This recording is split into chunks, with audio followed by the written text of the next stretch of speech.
each individual part was designed for landscaping. So that is Persian. फिर इसके बाद I would refer to this French garden. French garden is extremely formal. मतलब इसको क्या कहेंगे कि एक तो फॉर्मलिटी हुई, फॉर्मल हुआ मतलब ज्योमेट्रिकल हुआ, सिमेट्रिकल हुआ. अब इसको एक्सट्रीम में अगर हम ले जाएं, एक्सट्रीम में मतलब कोई भी चीज को नेचुरल फॉर्म में नहीं रखते. It's so much of trimming, so much of pruning has been done कि आप उसको एग्जैक्ट मतलब नेचर के ऊपर कंट्रोल कर रहे हो. इट्स लाइक दैट वो जो थिंकिंग है that has come up in French garden. So this is a picture photo I'm showing you where it's a French garden. You can see कि कितना ज्यादा trimming करके किया गया है. It's highly very well maintained landscape.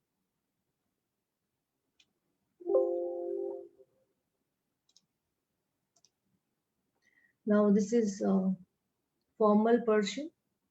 Okay. So जो Persian garden है उससे ही नेक्स्ट जो हमारे इंडिया में अडॉप्ट हुआ that was Mughal garden. Mughal garden भी again it is formal garden taken up from Persian. पर उसमें इतने ज्यादा डिविजन्स नहीं होते. Basically it is divided into two parts. Formal, same side you will see same kind of landscaping on both the sides, and there is water channel in the center. This is again another Mughal garden. That this is from Vrindavan, Mysore. The next informal, that is Chinese. Abhi Chinese and Japanese garden, they are very informal. Difference क्या है कि Chinese garden are located in huge areas. Informal का मतलब क्या हुआ कि symmetry किसी भी चीज में नहीं है. मतलब there is nothing having similar shape and structure on both the sides. It is always different. Only thing that balance is maintained by volume, not by equality. Okay. Because symmetry में क्या होता है कि एक साइड पे जो चीज लगाई है वही सेम चीज you will find on the other side. That is the symmetrical balance. यहाँ पे asymmetry है तो asymmetrical balance आएगा. I think that principle Mr. Sachin, he will be explaining you very well. His lecture is based on principles. I won't be taking more time on this. But when I'm talking about Chinese garden, I'm just saying that it is highly informal. तो informal में क्या होता है कि आपको पता नहीं होता है कि क्या होने वाला है. Like if you enter garden, formal garden में जैसे आप एंटर हुए आपको पूरा गार्डन का लुक आ जाएगा. You can see what is there. आपको पता चल जाएगा. You will walk through it and you will keep on enjoying it, relaxing it. लेकिन इनफॉर्मल में क्या होता है कि आपको पता ही नहीं है. once you have entered into a garden, informal garden, you just don't know what is going to come next.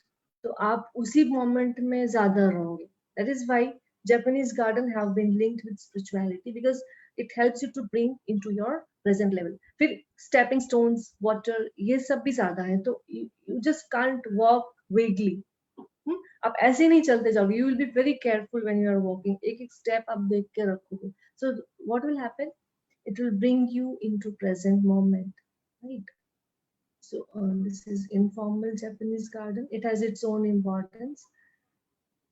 हर चीज informal way में होगी.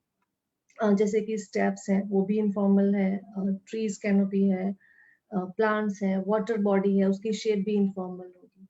जैसे कि formal में हर चीज square में चलेगी. यहाँ पे कुछ भी चीज proper geometrical shape में नहीं follow होती है. Okay. Then there is importance of water very much. अगर आपके पास पानी नहीं है Japanese garden, they say if you don't have water, then they create water by sand. तो sand spread करके उसमें से ऐसे waves बनाते हैं that represent water. मतलब जो भी nature में important है, like rock is important, water is important, plants are important, everything it should be a part of it.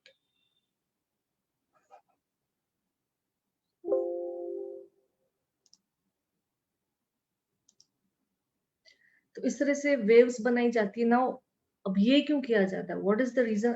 I hope I'm not taking more time. because there are other speakers also. I'll go a little fast because this topic type of gardens, it's a big topic and we can somewhere cover it in some other lecture as well. But जो मैं एक छोटी सी एक बात बता दूं कि ये जो waves बनाई जाती है इस तरह से, तो जितना देखना अच्छा लगता है उतना ही when you create it, when you make it, it gives you more of peace because you are more focused, you are more concentrated on it.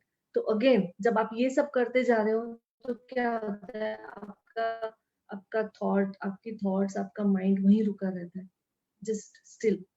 और इन monasteries also they used to make it. अगर कोई meditation कर रहा है and a person gets disturb, मतलब कुछ भी thoughts आए उससे मेडिटेशन नहीं हो रहा है, तो दे वुड आस्क हिम कि अभी बंद करो मेडिटेशन, ये सब बंद करो, अभी सिर्फ गार्डन में काम करो, गार्डन में ये जो सैंड गार्डन है उसकी वेव्स बनाओ. तो बनाते बनाते that person thoughts used to get clear. मतलब ऐसा होता था कि वो जो उसको परेशान कर रहा है, कुछ ऑब्स्टेकल आ गया, वो धीरे से खत्म हो जाता just by making this, because इसमें बिल्कुल भी हिल गया तो आपका पूरा खराब हो जाएगा ना. तो you have to make it very smoothly. तो that is the reason behind making of this. Now next is this then now formal informal के उसके बाद कुछ होते हैं इंटरमीडिएट गार्डन, मतलब जहाँ पे बहुत एक्सट्रीमली फॉर्मेलिटी में नहीं जा रहे, इनफॉर्मल वे में भी नहीं जा रहे. So that comes to intermediate garden. So here this English gardens है, basically English cottage gardens. तो वहाँ पे आपको ये चीज मिलेगी दोनों. ओके, ये आप घर देख सकते हो इस तरह का, और इसमें कुछ कुछ चीजें creepers they are climbing, so it is giving informal effect. और जो लॉन एरिया है और जो ऐसे सिमेट्री थोड़ी सी बनी हुई, that is the formal way. तो इस तरह से both the things are included in intermediate. Then next is wild garden. Wild garden में क्या है कि आपको ज्यादा once you grow plants, आपको उसको ज्यादा इंटरफियर नहीं करना, मतलब you won't be doing more of pruning, pinching, maintenance, और ये सब चीजें आपको नहीं करनी है. That is wild garden. अब जो नए कॉन्सेप्ट्स आए हैं, because new concepts have come up, अब हम ज्यादा ऐसे फॉलो नहीं करते कि फॉर्मल करें इनफॉर्मल करें. ऑफ कोर्स स्पेस देख कर ये तो डिसाइड करते हैं कि फॉर्मल करना है इनफॉर्मल, लेकिन ये नहीं है कि भाई जापानीज बनाए, चाइनीज गार्डन बनाए या फिर मुगल बनाए. We just make broadly divided into formal करें या इनफॉर्मल करें ऐसे. अभी जो नए कॉन्सेप्ट आए हैं, that is rooftop garden, vertical garden, indoor garden, balcony garden, then farm house landscaping, then themes garden. तो ये सब चीजें they are on rise and you should get expertise in this once you are into landscaping. तो rooftop garden it's very much needed. ये हमारी team है, doctor Mukesh who is the speaker, he is the main I would say the main mind behind making this rooftop garden in our college, and he is Dr. Hardik um, from our department. तो इन दोनों की बहुत अच्छी team है. They are into landscaping. Then this is a rooftop garden. अगर आप ज्यादा कुछ नहीं कर सकते तो plants भी रख सकते हैं, pots रख सकते हैं. You can begin with that. Then vertical garden. This is also from our own college, and Dr. Hardik is with students showing them, making them make this vertical garden. फिर vertical garden आप interiors के लिए भी कर सकते हो, outdoors के लिए भी कर सकते हो. You can select even some of the flowering plants which you can grow. तो अगर space possibility है तो you can go for this kind of. Then balconies में भी you can have a beautiful garden. छोटा छोटा space है घर के बाहर, you can have some kind of gardening even there, थोड़ा greenery होगी. Then roof covers को आप cover कर सकते हो, थोड़ी सी भी space है you can utilize for gardening. फिर जो home garden जहाँ पे ज्यादा space है, there you can go for approach garden, private garden, you can go for herbal garden. और थोड़ा सा आउटडोर स्पेस है तो आप वहाँ पे बैठने के लिए, और you can just make some kind of outdoor living room like this. छोटे छोटे कॉर्नर्स भी हैं तो that can be utilised for gardening. Even this kind of coil based भी आप कर सकते. देयर आर डिफरेंट वेज कि आप वर्टिकल भी करना है तो कैसे करें. तो छोटे छोटे स्पेस, balconies या verandas you can utilize for making gardens, landscaping, तो स्पेस को भी आप space paucity also you can cover up. फिर ये इको टूरिज्म की बात करें तो लाइक दिस काइंड ऑफ ये concept it started in, it is very common in US, California. तो वहाँ पे जो वाइनरीज हैं, people visit them, pay for visit, not just to buy wines but to visit their winery। तो उसके चारों तरफ लैंडस्केपिंग बहुत अच्छी होती है, पीपल जस्ट विजिट एवरीवेयर, फिर वाइनरी भी देखते हैं एंड दे जस्ट पे for that. So that even in India, we can see this is from Alpha Landscape Services. उनका सचिन जी ने एक जगह लैंडस्केपिंग किया। This is again a winery in Nashik. Then such kind of farmhouses, ये जो concept आया है, that is also on rise.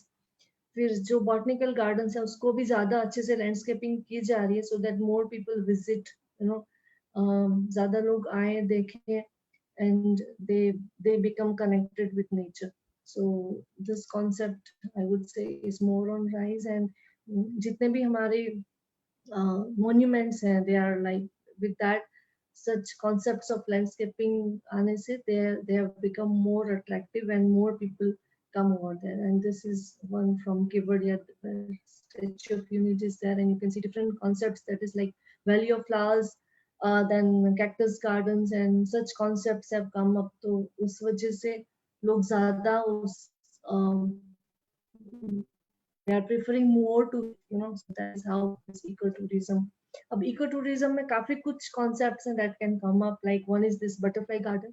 काफी जगह butterfly garden has come up, so especially kids, children, उनको बहुत अच्छा लगता है जब वो देखते हैं बड़ी प्यारी प्यारी सुंदर सुंदर butterflies हैं along with flowers, and they learn also about the name of different kind of species of butterflies and all।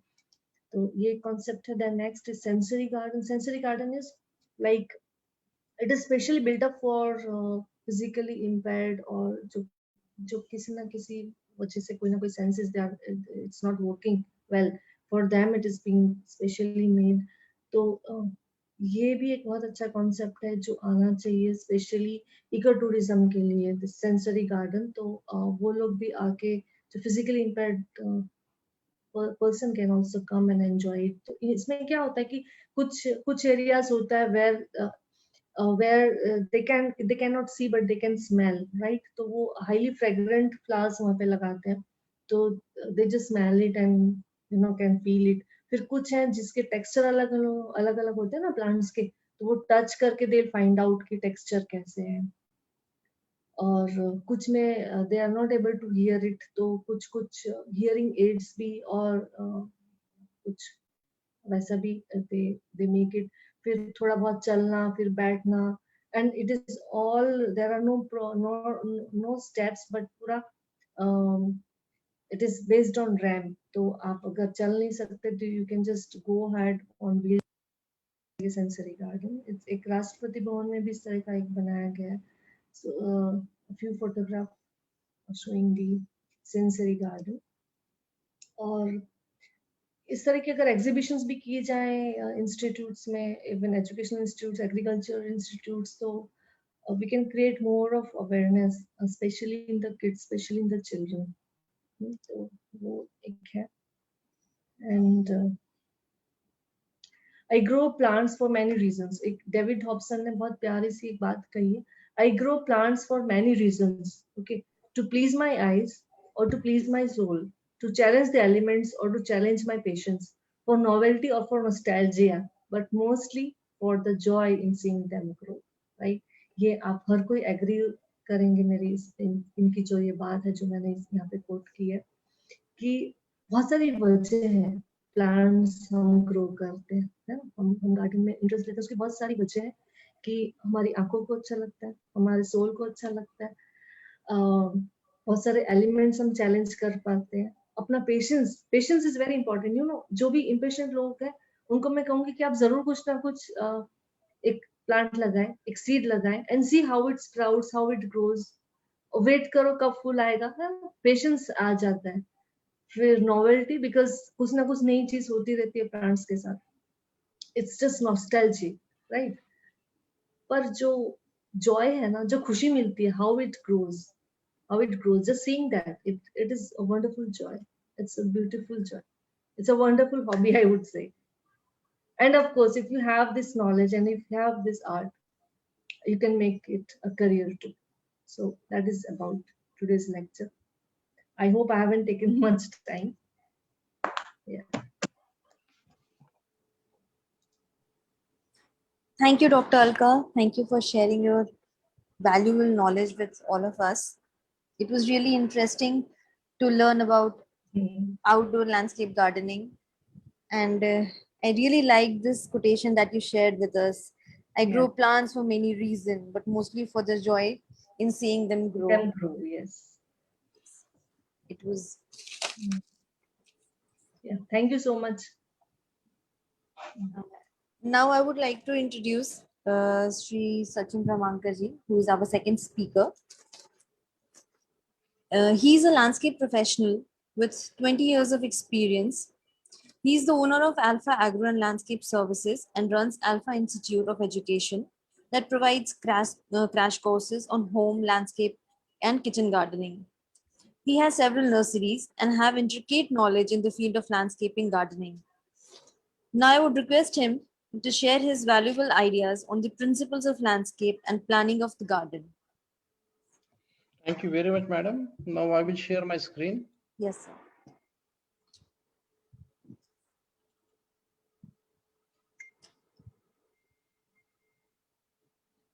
It's visible. Yes, it's visible. So thank you very much, Shivangi madam, for your nice words. Now today we have a topic on landscape and art. Uh, Basically, we are going to talk on the outdoor landscaping. So आज का जो webinar है इसमें जो participants है बहुत सारे नए बिगिनर्स है कुछ प्रोफेशनल्स है कुछ अपना करियर इसमें बना रहे तो whatever the webinar we are taking that holds some basic some technical knowledge also so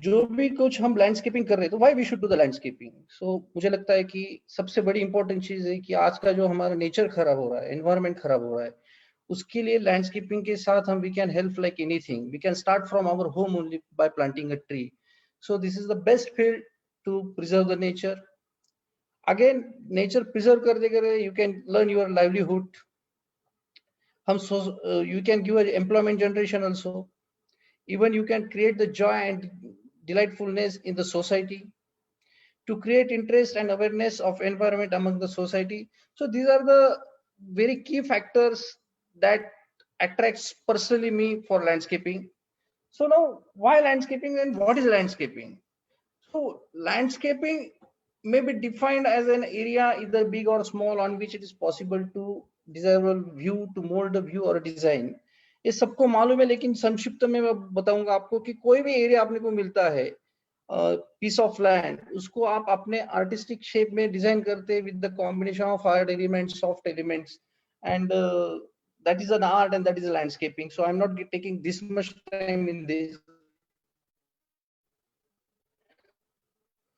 सो अभी मैं एक चीज आपसे शेयर करना चाहूंगा to do landscape one must have हम कोई भी लैंडस्केपिंग में जाते हैं तो we must have the knowledge of the subject that is applicable in every field ये फील्ड का इंपॉर्टेंस ऐसा है इसका महत्व ऐसा है कि you require a lot of creativity in that and art of preparing an unexpected design आप में एक कला होनी चाहिए जो आपके डिजाइन के स्वरूप में रिफ्लेक्ट हो साइट पे इंप्लीमेंट हो और उसका आनंद आपको भी मिले आने वालों को मिले भी और क्लाइंट को मिले and for this you required ability of visualisation से हम बाकी के फील्ड को नहीं ऑब्जर्व करेंगे लेकिन once you go with the landscaping field जब if you sow the seeds तो plant germinate if you plant a plant तो जिस तरह से ग्रोथ होता है so one must one designer must be able to visualize the things कि एक साल में इसका ग्रोथ क्या होने वाला है 2 साल के बाद क्या होने वाला है 5 साल के बाद क्या होने वाला है after final what will be the final shape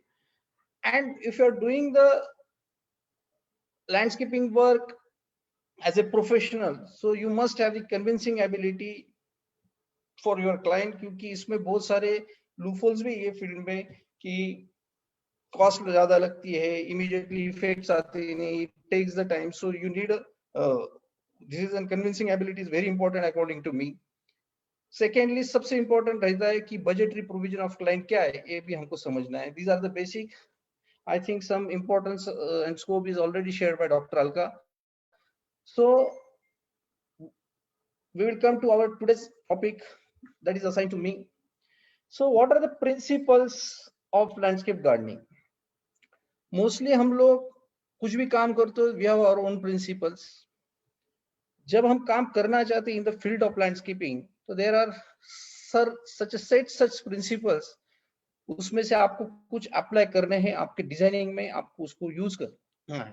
तो उसमें से जो इम्पोर्टेंट प्रिंसिपल्स है, that is axis, focal point, mass effect, unity, divisional lines, proportion and scale, texture, time and light, tone and color, mobility and style. These are the most important principles of landscape gardening. Now, one by one, we will see all the principles. Now we'll come to axis. So normally, what is axis? It is an imaginary line in any garden around which the garden is created. Normally in formal garden, the central line is axis. तो यहाँ पे आपको, if you suppose there is a plot, any open space, this is your open space, you have constructed a small construction area. So in that constructed area, if you want to start the work, so this is your entrance. From here you have to entrance. So this is you want to do in a formal way. अगर आपको ये formal way में गणना करना है, तो you required some imaginary line that I am calling as axis. आप यहाँ पे अभी येलो लाइन आ रही है, this is in your axis. So इसको ऑफसेट बना के, इसके यूज करके आप पूरा जो गार्डन है आपके एरिया में, जो आपको होल गार्डन एम्प्टी स्पेस दिख रहा है यहाँ पे, with this imaginary line you can create the garden. Just see, you have taken the offset for the walkway or road. Secondly, with this imaginary line, you can create the garden along the whole the area. Now see, आपने यहाँ पे अभी ये पूरा start किया है. So आपको इसको हम बोलेंगे, this is the first principle, that is axis. आप ये पिक्चर में क्लियरली दे सकते हैं कि यहाँ पे जो पहला प्रिंसिपल, लेकिन यहाँ कहाँ से शुरुआत कर सकते, तो you have to define the axes for the formal gardens. तो इस तरह से आप पहला प्रिंसिपल्स को अप्लाई करते हैं. Secondly, we will come to the focal point. हम कोई भी चीज करते हैं तो उसमें सेंटर ऑफ अट्रैक्शन होना चाहिए. मे बी आपको एक एग्जांपल दूंगा, केक. हम केक लाते हैं तो उसके ऊपर चेरी ऑन द टॉप रहते हैं, कुछ उसको डेकोरेट किया जाता है, तो वो केक को अट्रैक्ट करती है चीजें. उसी तरह से हमारे गार्डन में कुछ सेंटर ऑफ अट्रैक्शन होने चाहिए. तो सेंटर ऑफ अट्रैक्शन क्या होने चाहिए? जैसे फाउंटेन है, तो फाउंटेन जब वाटर बॉडी चालू रहती है तो it attracts everyone. Any sculpture और any architectural feature focused as a point of interest. जिस तरह से आपको लगा हुआ है, नजरें आपकी उस तरफ खींचे, उस तरह का एलिमेंट, उस तरह की चीज आपको आपके गार्डन में होनी चाहिए. And that is an very important factor. It is one of the most important element of good landscape design. So focal point कैसे हो सकते हैं? तो इसमें हम एक पिक्चर दे सकते हैं जिसमें आपको देख रहा है कि एक कलर्ड ट्री आपको बनाया हमने, तो उसको आप अट्रैक्ट हो रहे इस तरह से. So this is the one of the most important principle of landscape gardening, कि आप उसकी तरफ अट्रैक्ट हो रहे. So this is the second principle where we can use the last important principle of landscape gardening. Secondly, mass effect. इसमें से सबसे important चीज ऐसी है कि हम कोई भी डिजाइन करते हैं तो उसमें कहीं तो you have to want a general form. I mean to say, use of one general plant for plant material in large number in one place. जैसे आपने गुलाब ले लिया है, हिबिस्कस ले लिया है, and you are planting इक्सोरास ले लिए. So आपने इसको number of ways में, number of plants you have planted, उसको अरेंजमेंट किया है. But arrangement do not become a monotonous. The sizes of masses should be varied. इसमें आप ऐसा कर सकते हैं कि कुछ प्लांट्स 2 फुट के, कुछ प्लांट्स 6 इंच के, कुछ प्लांट्स बैकग्राउंड में लिए जिसका हाइट 3 से 3.5 फीट है. So you can make a good combination of it and you can create the mass effect which gives some good effect to your plant. उसमें हम दे सकते हैं कि इस तरह से हम masses create कर सकते हैं. आप यहाँ पे फोटोग्राफ में देख रहे होंगे कि we have created different masses with sizes, with different heights, so you can create such kind of forms in your gardens, and we called it as a mass effect. There are, this is from another angle कि यहाँ पे हम देख रहे हैं कि कुछ पौधे हैं जो ग्रुप में लगाए हुए हैं with different size and shapes, with different heights in a group. So आपको ये प्रिंसिपल फॉलो करने हैं कि at the time of designing. Then very important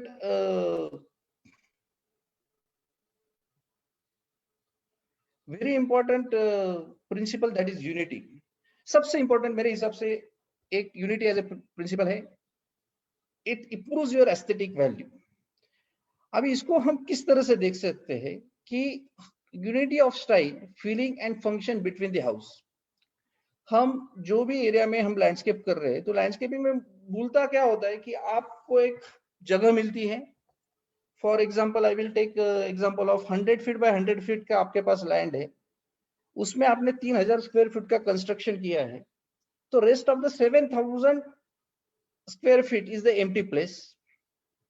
जब आप उसमें डिजाइनिंग करते हैं with the help of all the principles, तो उसमें जो स्टाइल आप यूज करें उसमें आपकी यूनिटी होनी चाहिए, उसमें फीलिंग्स एंड फंक्शनल अप्रोच होना चाहिए between the house and I will say your garden. So it should be get connected. ऐसा नहीं होना चाहिए कि आपका घर कुछ अलग रहे और गार्डन कुछ अलग रहे. It should be get gel with each other. जैसे बिल्डिंग है, घर है, it may be a farm house, it may be a school, it may be a restaurant, it may be a big hotel, whatever it is. उसका और अपने garden का jail होना है. So that is the unity of style, feeling and function between the house. Second most important, the different components of the garden should merge harmoniously with each other. हमने पहले इसमें देखा कि आपका आर्किटेक्चरल फीचर और garden, it should get gel with each other. That is the first unity. Secondly, हम जो garden बना रहे हैं उसके जो एलिमेंट्स है एक दूसरे के साथ मर्ज हो जाने चाहिए. बहुत बार क्या होता है, एक लॉन का एरिया अलग दिखता है, पार्किंग का एरिया अलग दिखता है, आपके फ्लावर बेड्स कहीं किसी जगह और जगह रहते और वो it doesn't get gel with each other. So it is very important that all the components of the garden, whatever you are taking, maybe it's a hard landscaping, maybe it's a soft landscaping, in अच्छों से इनका एक homogeneously it should get mixed with each other. So the different components of the garden should merge harmoniously with each other. This is a very important aspect or for the unity. Secondly, to achieve some harmony between the spaces outside and the garden. बहुत बार क्या होता है कि हम जब काम करते हैं तो इनसाइड एलिमेंट्स पे हम बहुत अच्छे से ध्यान देते हैं कि जैसे हमने देखा है कि हम घर का और गार्डन का we have did a good unity, it gels with each other, जो कंपोनेंट्स है वो भी जेल हो रहे हैं. और तीसरे केस में क्या होता है कि we are not giving a thought at the time of planning कि how it will look. Just I will give you example कि हमारे पास अगर we are designing a farm house along the seashore, तो seashore आपके इसमें merge होना चाहिए. So how it will look? So I will share you some photographs that will show you the unity in the garden.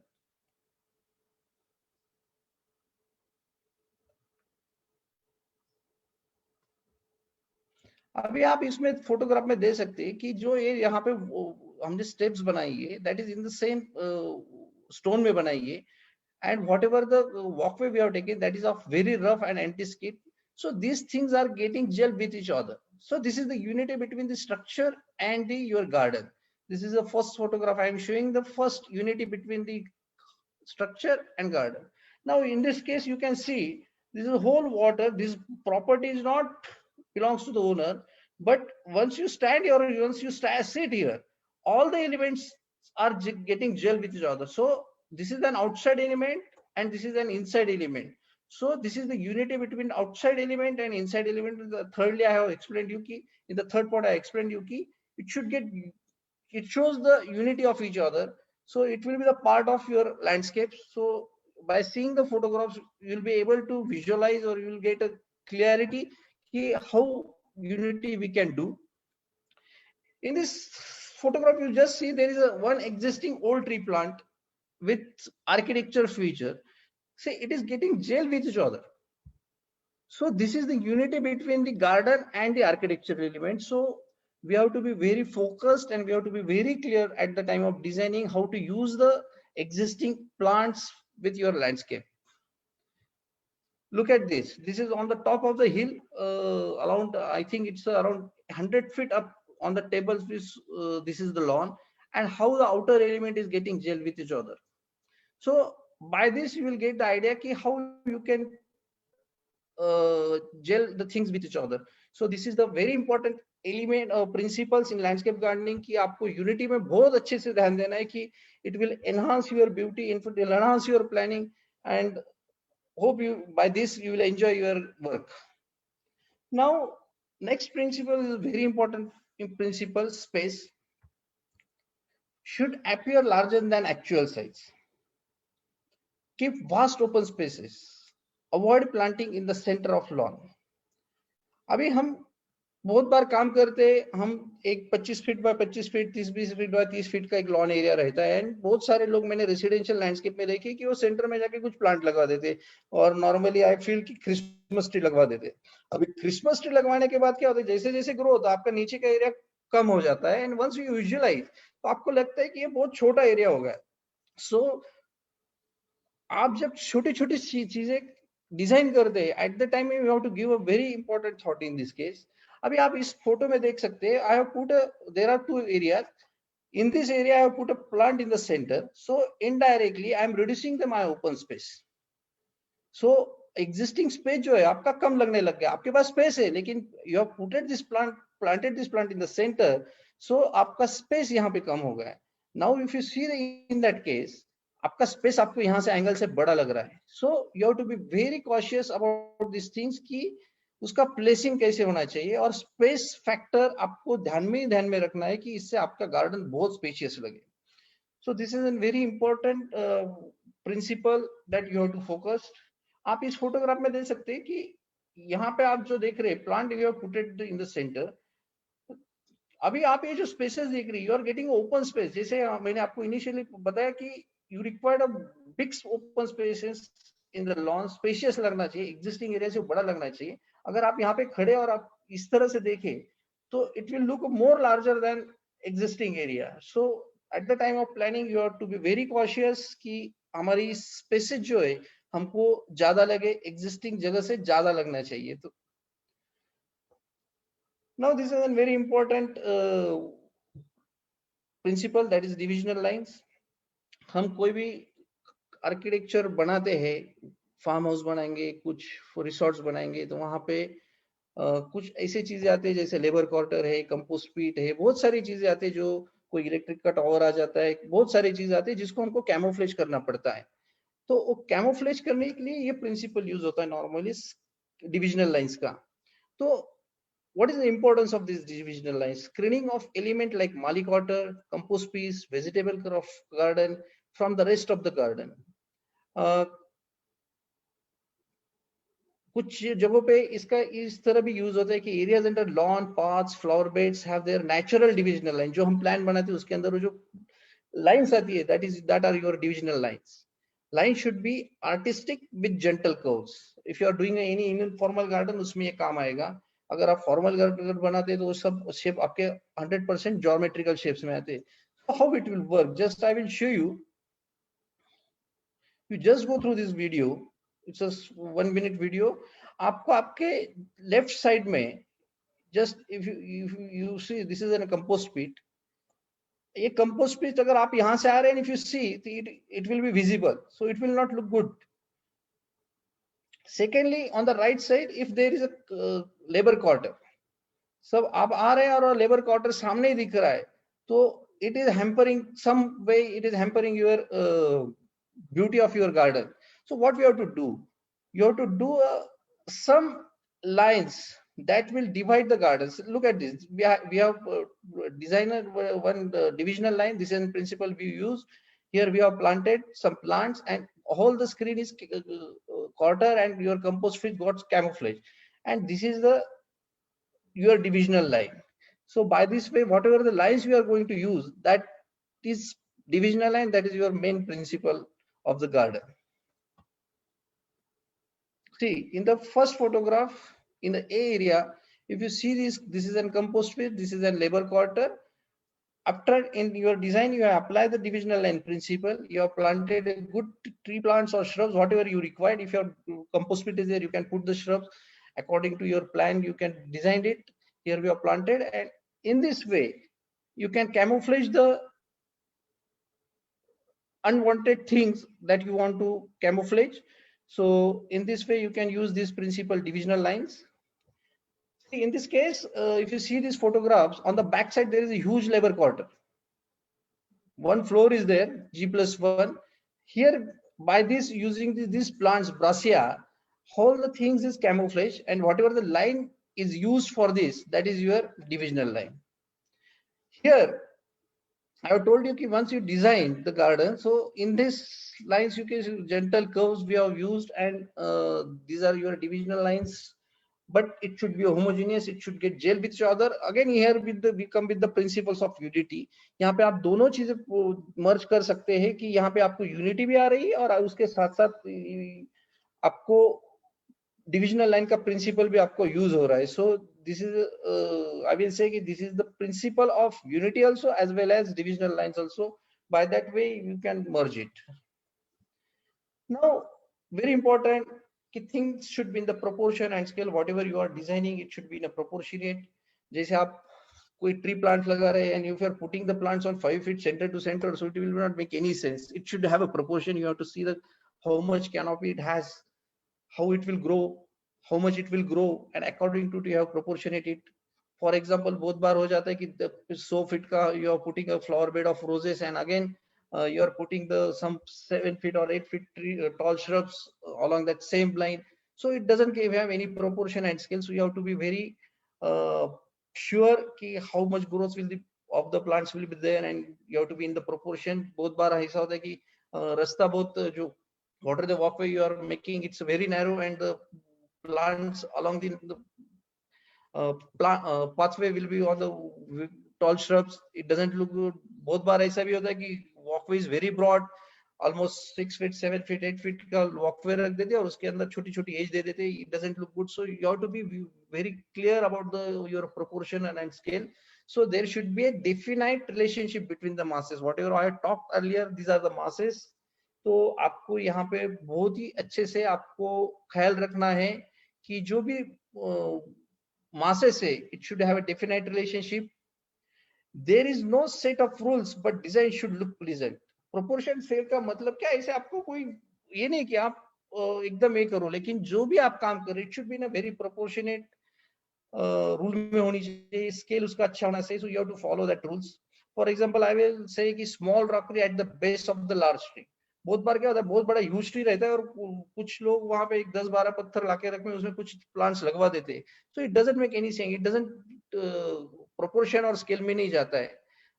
A tiny pool in the center of large lawn does not look good, but out of scale and proportion. So proportion में नहीं लगती क्योंकि छोटा सा pool है and you have huge of lawn. So you have to follow these principles with very clarity at the time of designing कि हमारे जो भी चीजें आ रही, it should be the proportion and scale. See, in these photographs, this is a very small area, but we try to gel the things in proportion and scale. एक corner में plants लगा दिया है आपका golden cypress का, and these are thinking it's in a proportion and scale. So you have to follow this. Most of the important की texture.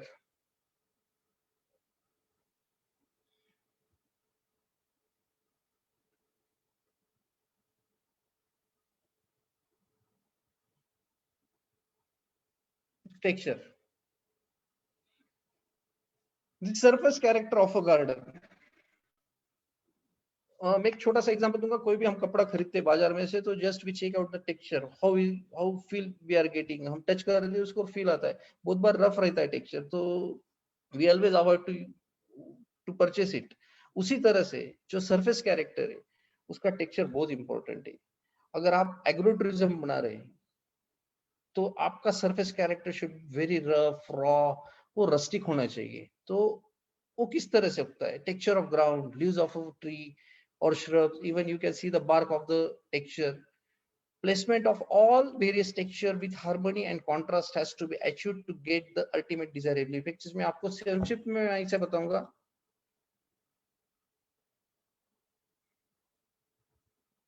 अभी आप ये तीन चीजें मैंने आपके सामने रखी है स्क्रीन पे. पहले प्लांट जो दिख रहे हैं, it has a smooth bark texture और लीफ टेक्सचर. नीचे का जो आप लिख रहे हैं तो इट्स वेरी स्मूथ. दूसरा जो टेक्सचर इसमें मीडियम है आपका, and third that is rough. अभी आप इसको अगर if you are putting a 3 plants along the road and if you are mixing it the things, अगर आप कुछ जगह पे 2 प्लांट्स रफ टेक्सचर बार टेक्सचर के आ गए, 2 स्मूथ टेक्सचर के आ गए, तो it will not get gel. So you have to be very cautious at the time of planning कि हम जो प्लांट प्लेस कर रहे हैं, at the time of placing what will be the texture of my stem, I mean say bark, what will be the texture of the leaves. No doubt you have to give a thought for the type of canopy also. We can see the different types of canopy: round canopy, umbrella canopy, pyramid canopy. There are so many kinds of canopies are there. But once you see the principles, so you have to be very cautious कि you are putting a good texture plant.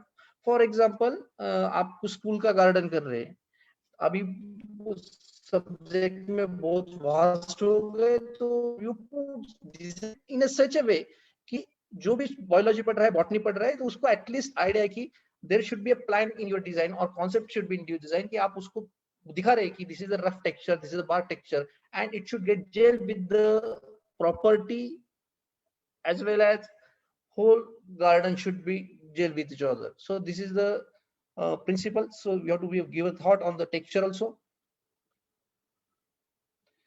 So very important principle according to me, that is time and light. Morning sun is vital for all the flowering plants. अभी हम क्या बहुत बार चीज इस तरह से करते हैं कि हम प्लांट लगवा देते हैं. Just I will take this photographs, I will share this photograph with you. अभी आप यहाँ पे देख लीजिए जो सीजनल चेंजेस रहते हैं लाइट्स में, दक्षिणायन और उत्तरायण 2 चीजें रहती है. बाद में आपको मालूम रहता है कि कंस्ट्रक्शन किस तरह से हुआ है, सूरज किस तरह से घूमेगा, किस तरह से कहाँ पे कितनी देर शेड आने वाली है, कितना लाइट आने वाला है, कितना नहीं आने वाला है. That you have to observe before planning. बहुत बार हम क्या करते हैं कि प्लान बना देते हैं, एग्जीक्यूट कर देते हैं, और बाद में ध्यान आता है कि हाँ, जिस प्लांट को फुल सनलाइट चाहिए हो तो पार्शियल लाइट में चला गया, नहीं तो शेड में चला गया. So you have to be very cautious, किस तरह से सूरज घूमेगा, किस तरह से वहां पे लाइट गिरेगी, और गिरेगी तो कितने देर गिरेगी. For example, if you are using roses, so roses require at least 5 to 6 hours full sunlight.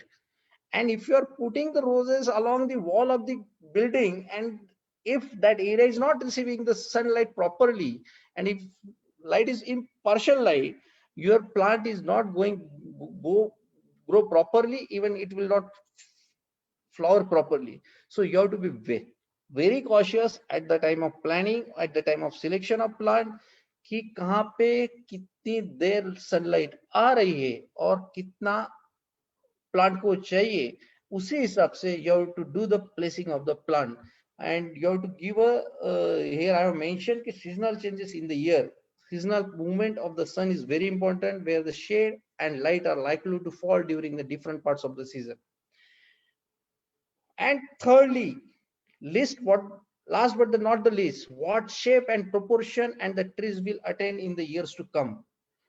Now I will say कि हम प्लांट लगवा देते हैं, जैसे आपने कोई ट्री लगवाई है. For example, if you plant खाया प्लांट, आपने 6 फीट का प्लांट लगाया है, लेकिन जैसे मैंने आपको बोला कि you have to give visualise कि 2 साल में 6 साल में क्या होने वाला है.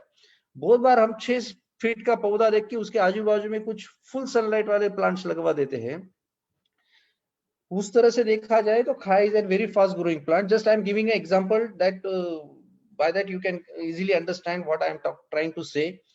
जैसे जैसे प्लांट बढ़ता लगता है, उसका शेड आने लगता है, और नीचे के जो प्लांट्स आपने श्रब लगाए जिसको फुल सनलाइट चाहिए था, because of the light goes, light कम आता है तो प्लांट्स फ्लावरिंग नहीं देते.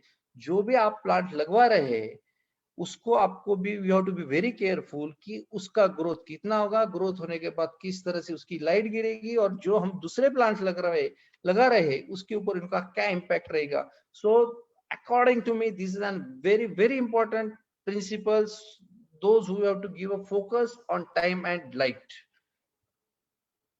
सी पहले फोटोग्राफ्स में आपने देखा किस तरह से लाइट था, नाउ लाइट चेंज, सो किस तरह से डायरेक्शन जा रही, किस तरह से उसकी शेड आ रही, तो you have to be very cautious about this thing. Next that is tone and colour. It is an very important again principal.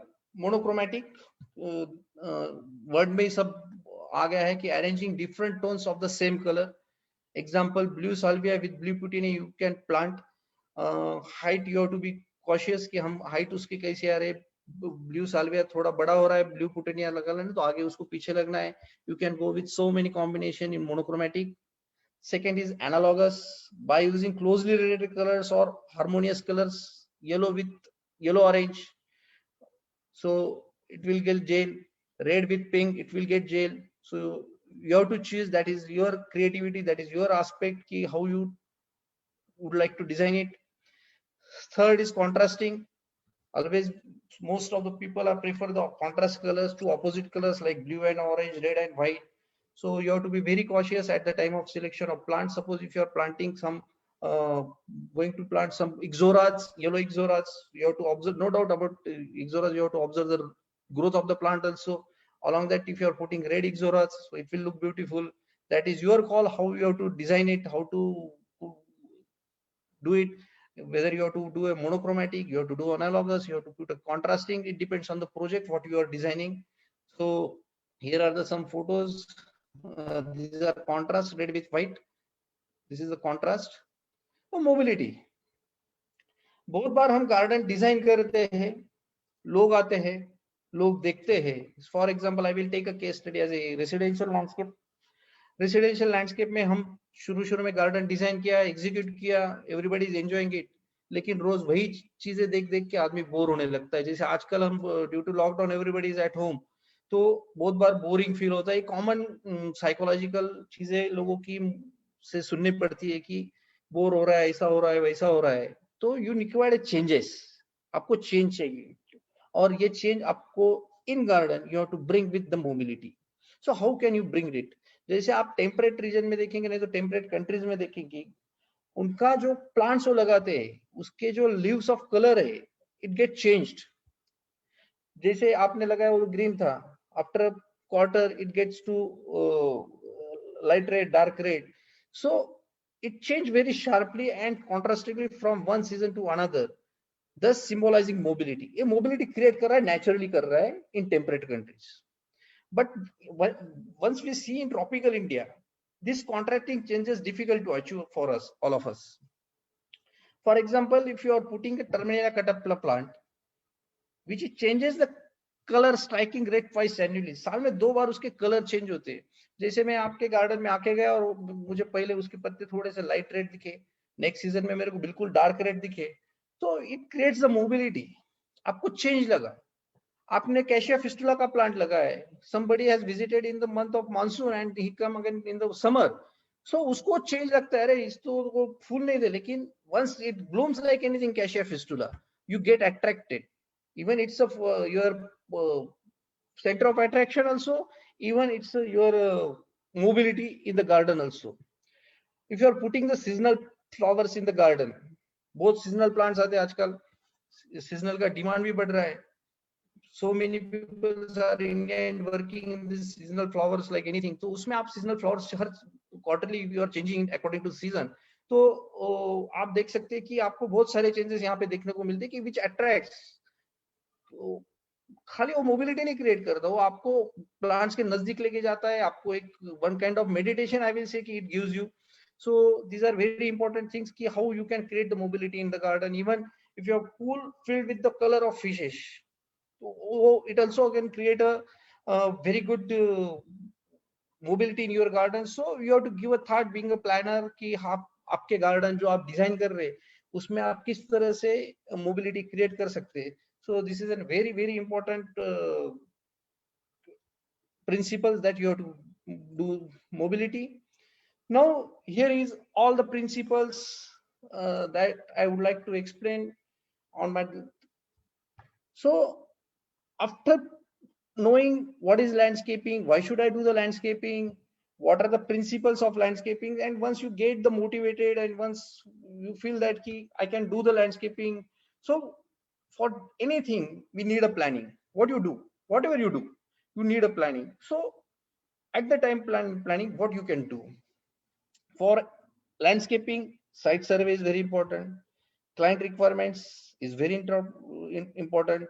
You have to also give a thought what is the interest of your client, which kind of concept or theme you are going to work out, आपका designing कैसे रहने वाला है, आपका estimation client का क्या है, how the things are going to execute. So normally once you come to the planning, so you have to focus on the client interest. आपके client का interest क्या है, for whom, for what you are doing the planning. Maybe it's a farmhouse, maybe it's a corporate office, maybe it's a industry, maybe it's a marriage lawn, whatever it is. Secondly, you have to give a thought on climatic conditions. What are the climatic conditions of that area? Maybe it's whatever material you are using, maybe it's a hard landscaping, it's a soft landscaping, कितना rainfall हो रहा है, कितना temperature रहा है. तो initially I will say कि climate में आपको क्या क्या देखना है, कि वहां पे temperature क्या है, वहां पे sunlight कितना आ रहा है, type of soil कैसी है, whether it's a well drained soil or it's a sandy loam soil or it's a black cotton soil, whether it is going to hold the water. These are very important soil and this factor for your landscaping. Availability of water कितना है, quality of water कितना है, concept क्या है आपका. अगर आप agro tourism बना रहे तो व्हाट इज योर कंसेप्ट, आप रेसिडेंशियल लैंडस्केप बना रहे तो उसमें आप क्या इंक्लूड कर रहे, क्योंकि क्लाइंट का इंटरेस्ट अलग, हर का अलग अलग रहता है. कोई क्लाइंट बोले कि I like the seasonal flower, some clients will say कि I don't like the seasonal flower, I don't want to invest that much. You can create the concept like butterfly gardens, snake repellent gardens, rat repellent gardens, medicinal gardens. There are so many things you can do, adventurous garden. So how to create that is your baby, how you designed it, how you work out. And lastly, in the survey you have to give a thought of the maintenance, क्योंकि आज के day में labour महंगा हो रहा है, सभी चीजें महंगी हो रही है, scarcity of water है. So you have to give a thought of maintenance कि how these things are going to maintain. आपने बहुत अच्छा डिजाइन कर दिया है, अच्छे से एग्जीक्यूट कर दिया है, लेकिन if you are not able to, or client is not able to maintain it, all the stuff is gone. So you have to be very cautious about the maintenance also. These are the basic that you have to do the survey.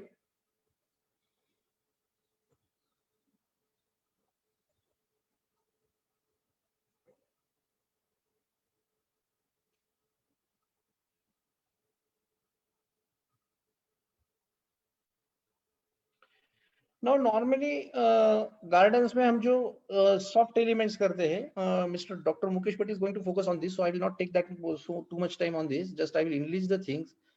Tree plants रहते हैं, tree plants में भी categories है. There are deciduous plants, there are evergreen plants. Even you can do the categorization according to canopy, round canopy, pyramid canopy, umbrella shape canopy. If you want to shade in that area, whatever you are planting, so you have to plant some round canopy or umbrella shape canopy plants. So flowering plants, flowering tree plants, again evergreen plants. Again you have to give a thought which type of plant planting and which season year it is going to flower and with which color. So these are the tree plants, shrubs, small shrubs, tall shrubs. You have to give the thought on this also. There are different kinds of climber, heavy climbers, light climbers. Some are there of good flowers giving a good aroma. You have to select that also. Even there are some indoor climbers also. If you are doing the indoor landscaping, you have to give a thought for that also. Seasonals, cacti and succulents, and last but not least is the lawn. There are so many different types of lawns. So Dr. Mukesh will focus on this. In hard elements, you have to give a thought for entrance, fencing, arches, pergola, garden walls, roads, walkways, benches, where to put the fountains, waterfalls, sculptures, bird bath, etc.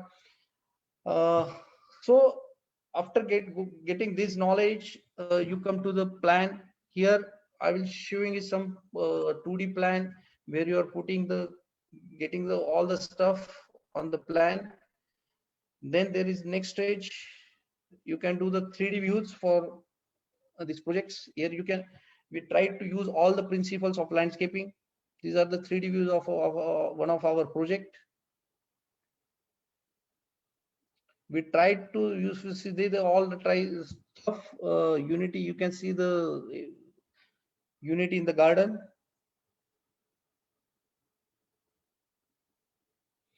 Spaciousness of the garden. We tried to keep the space very open for activities.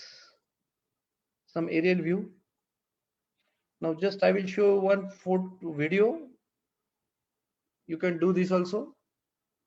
These are the steps.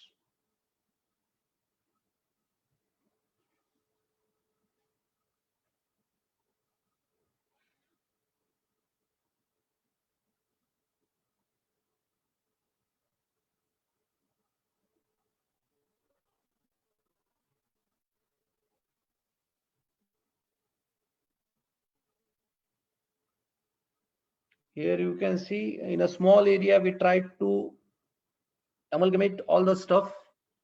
Seating भी आ गया, fountain आ गया, canopy आ गया, and it's a very small area where we are designing this garden. So जहाँ पे scope है वहाँ पे challenges भी है. So major challenges according to me, that is non-availability of proper labor. We need to create awareness and interest in a common man for landscaping. Everybody is taken for, mostly in India, I found most of the people take on for granted. अरे क्या एक तो पौधा लगाना है, थोड़ी सी तो lawn लगानी है. ये चीजें हमको challenge कर रही है. How we have to come out from these things. It's a matter of our industry, the professionals who are working in it. So take it positively, create the awareness and interest in the common man. By that we can preserve our earth also, we can preserve our nature also. So creating awareness and interest in a common man with this field, those who are working in this line. So it's my humble request to all the professionals, so try to create the awareness and interest in common man. By that it will be helpful for our earth. Now non-availability of spaces in urban area, उसमें भी हम अभी vertical garden, सब indoor landscaping पे काम कर रहे हैं लोग, and it's a good thing for this industry.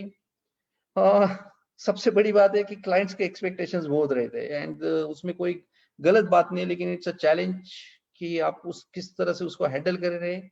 And day by day scarcity of water बढ़ रही है. तो मैं एक ही बात कहूंगा कि स्केर्सिटी ऑफ वाटर भी बढ़ रही है, तो हम ही लोग हैं जो इसको चैलेंजेस को इसमें से बाहर निकल सकते हैं, and we can do a good things.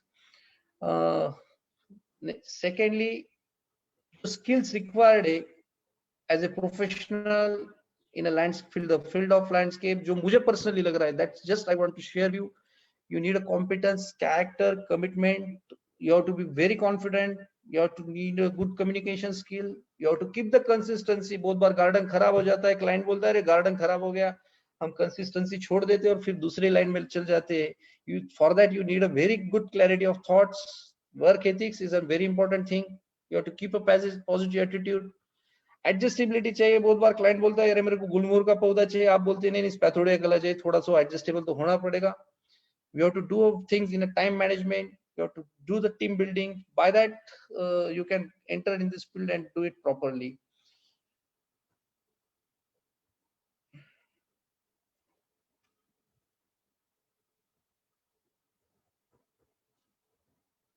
Slide आगे नहीं जा रही. So one must learn new things, see that they are implemented in time. We are what we repeatedly do. Excellence then is not an act, but we have to make it a habit. So we have to work on the excellence.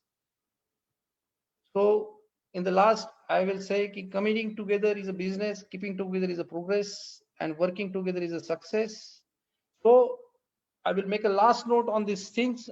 Do not try to be a great man, but try to become a man of values. Thank you very much for listening very patiently. Thank you very much.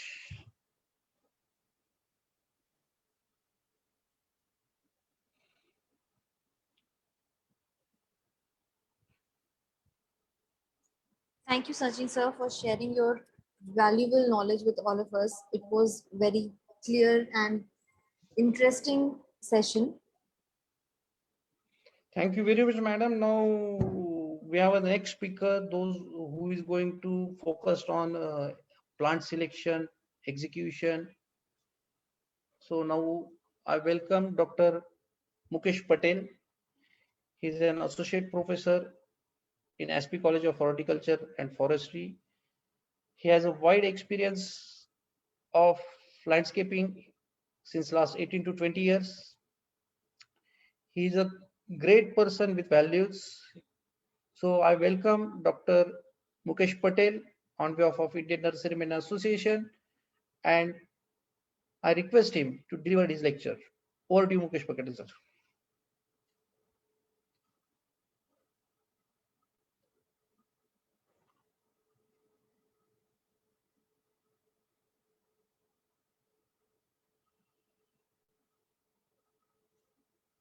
Mukesh Patel, sir, can you hear me? Mukesh Patel, sir. Dr. Mukesh.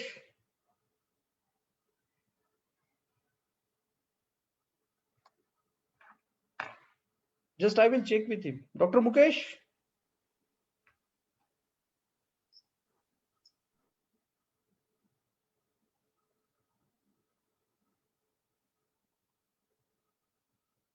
Okay.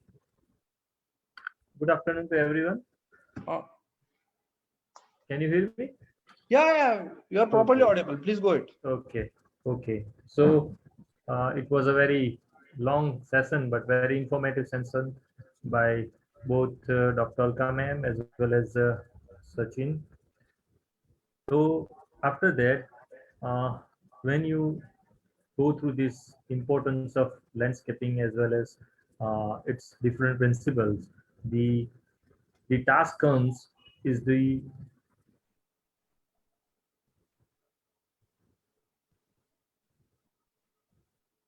selection of plants. So it is one of a very important task, and one can understand the selection of plants by his or her knowledge.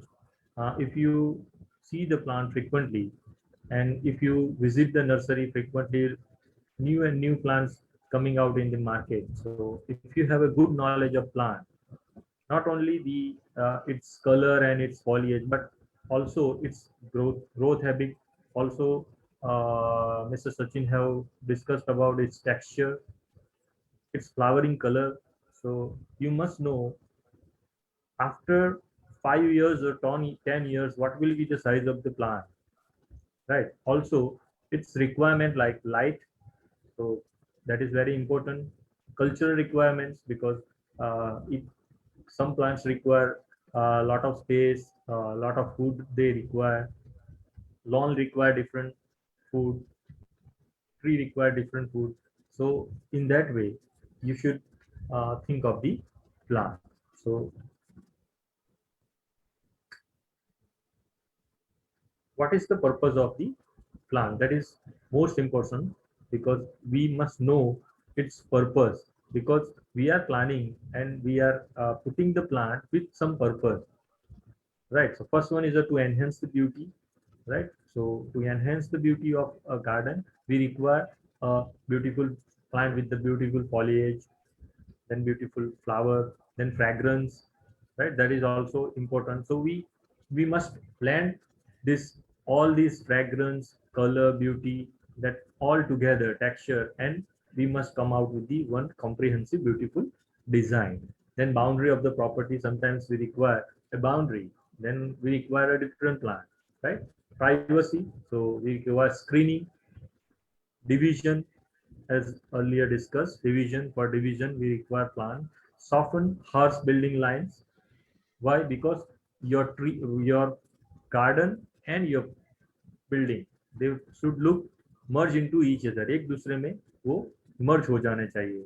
So in that case, we have to soften our buildings line. So we will have to put some of the plants in the uh, near building area, right, that is called as a foundation planting. हमारे building area के नजदीक में कुछ plant रखने पड़ेंगे, या फिर we have to train the climbers near the house, right? So the garden and your building will look merge into each other.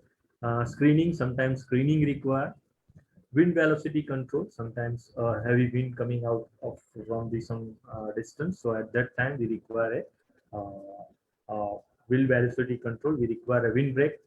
Then control traffic. Sometimes we require a control traffic, particularly in educational institutes, some public garden.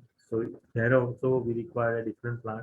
Background, we can put a background. We should merge a different types of texture, color with its background, so that will come out with the color. आप ऐसे plant का mix up करिए कि आपके जो texture कुछ रखिए, जैसे कि ऐसा माना जाता है कि जो ब्राइट कलर्स के जो लीव्स है, तो ऐसे जो प्लांट है वो रफ टेक्सचर के माने जाते हैं। तो ऐसे सॉफ्ट टेक्सचर के सामने उसे रखोगे, कॉनिफर्स है, उसे आप रखोगे तो they will come out very beautifully. It also reduce soil erosion and moisture conservation, particularly in the marginal land, or sometimes when landscaping is a challenge in a in a challenging area, maybe hilly area, then in a salt affected land.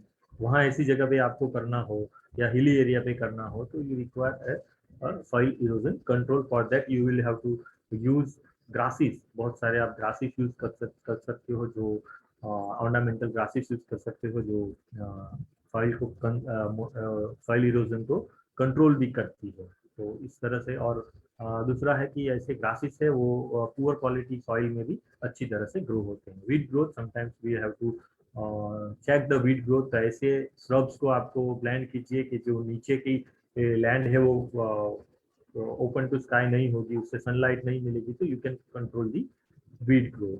Then bird habitat also. Different bird require different tree. हमने mobility की बात की, तो एक mobility के point of view it is very important कि bird of habitat भी देता है. Sometimes some flower, some plant gives very beautiful nectar. उसकी जो फ्लावर है उसमें बहुत अच्छा नेक्टर है, तो दैट कैन अट्रैक्ट बर्ड्स.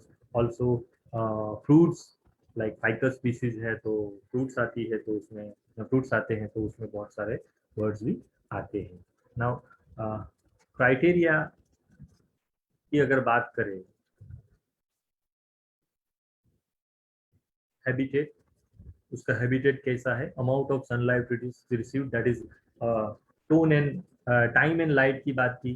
तो हम देखेंगे हमारी बिल्डिंग हो, तो हमारा बिल्डिंग का जो साउथ वेस्ट पार्ट है, पर्टिकुलरली साउथ वेस्ट पार्ट है, उसमें सबसे कम लाइट मिलेगी. तो ऐसे एरियाज को आइडेंटिफाई करके आपको उसके हिसाब से आपका प्लांट का सिलेक्शन होना चाहिए, right.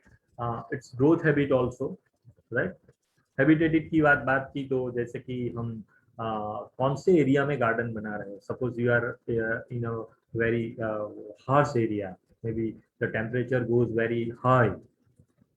So at that time, sometimes you are going to prepare a garden in a salt affected soil, near a salt affected soil. So your complete selection of plant will change. That is a very selection की बात करें plant की, तो ये बहुत vast subject है. It requires lot of time also, but I will try to try to explain. Form, that is very important. Some of the plants are growing upright, some are cascade type, some are ground covers. तो उसका जो form है cylindrical है, किसी का forms round है. तो ये फॉर्म्स है उसके प्लांट्स के, तो ये फॉर्म्स को हम अलग अलग मिक्सअप करके उसे कर सकते हैं. जैसे कि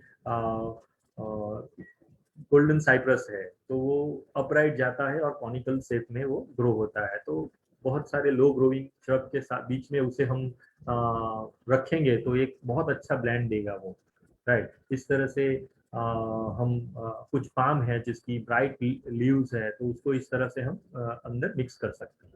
height also, as I have told you that height is very important. We will not plant exact size plant. right? So maybe we plant 1 meter if our client uh, having a good purchasing property, then he goes for a larger plant. But height is very important. So after 5 years or after 10 years, what will be the height and what will be the canopy of the plant? That is very important. Then spread also, how much it will spread. If it is a upright or it is a spreading type behavior, then texture also fine, medium and coarse. जैसे बात की हमने, इसमें कुछ add करना चाहूंगा कि bright colours के लीव्स होते हैं उसे कोर्स टेक्सचर में रखा जाता है। ऑल्सो टेक्सचर में जो उसके जो लीव्स होते हैं उसकी जो क्लोजनेस होती है उसके हिसाब से उसके टेक्सचर भी आते हैं। जैसे क्लोज लीव्स साथ में हो तो वो फाइन टेक्सचर माना जाता है। पाम जितने भी है उसे कोर्स टेक्सचर में रखा गया है। ब्राइट कलर के जैसे प्लांट है उसको कोर्स टेक्सचर में रखा गया है। कोनिफर्स है, सक्यूलेंट्स है, उसे कोर्स टेक्सचर में रखा गया है। तो इस तरह से आप डिफरेंट टेक्सचर को ब्लेंड करके भी एक अच्छा स्ट्रॉबेरी डिजाइन बना सकते हैं। Leaf retention period, right, deciduous, semideciduous और एवरग्रीन है तो वो आपको उसके हिसाब से आपको देखना पड़ेगा। Foliage colour, that is emerging, mature और टॉल वॉल कलर, क्या उसके कलर में डिफरेंस आता है तो वो भी आप यूज कर सकते हो। Flowering season and peak flowering duration, that is very important. You must blend different flower, different shrubs or trees in such a way that each and every corner of your garden will give you a color, right? Then flowering season and peak flowering duration, flower color, shape, size, fragrance, right? So if southwest uh, wind is coming most of the time in the garden or in your area, so in that direction you must plant a fragrant flower, shrubs or trees। तो इस तरह से आपको colour, उसके shape है, size है, उसके हिसाब से उसको आप यूज कर सकते हो। इन्फ्लोरेंस, उसका size, type and number of flowers, some of the flower have very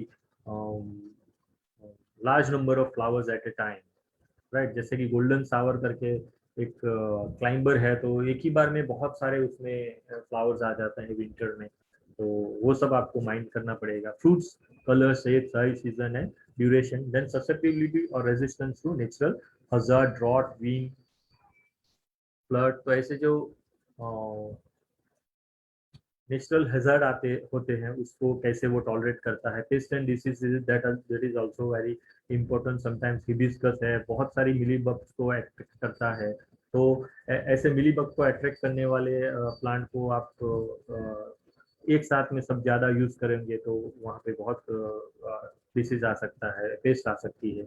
Ease of transplanting, that is very important. Sometimes you require to need uproot the plant. There is a definite method for transplanting, that is also important. Other peculiar characteristics, anything you know about that particular plant. So you should have this type of knowledge about the plants. There is a one book that is Floriculture in India by Amitabh Mukhopadhyay and G.S. Randhawa. So in that, lot of explanation or description have been given selection on the basis of for the selection of the plant. वहाँ उसमें काफी कुछ दिया गया है, so you can use such type of books.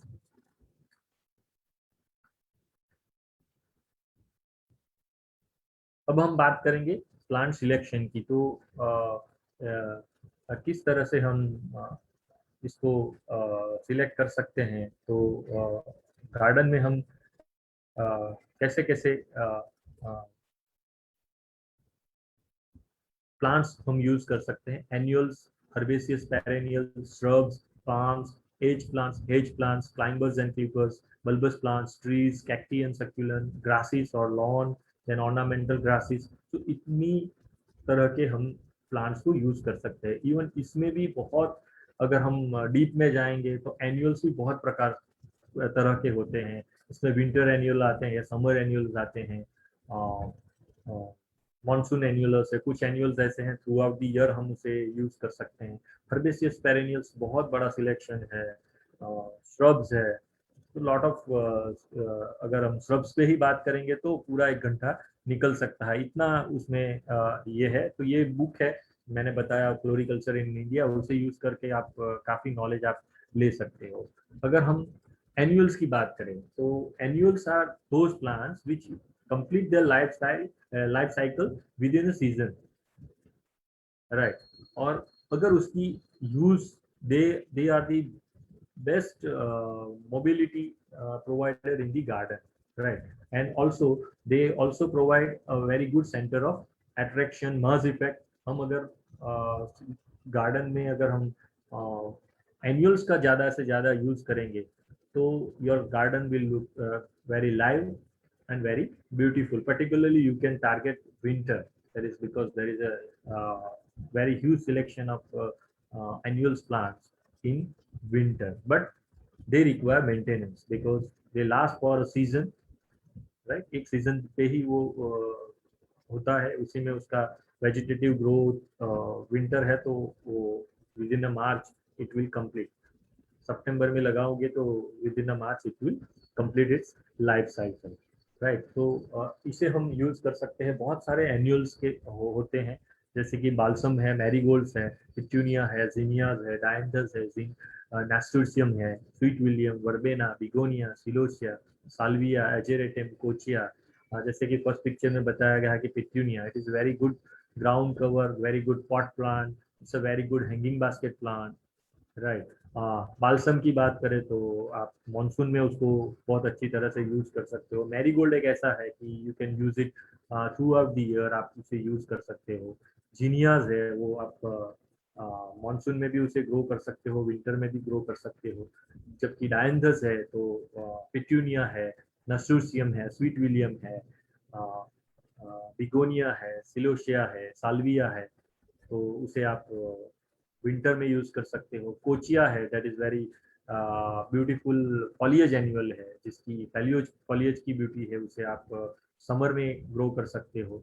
तो इस तरह से आप एन्यूल्स का यूज कर सकते हो। एन्यूल्स के कुछ पैचेस हमें गार्डन में रखने चाहिए, जिससे कि वो हम उसे फिल करके गार्डन में एक मोबिलिटी और एक नयापन ला सकते हैं।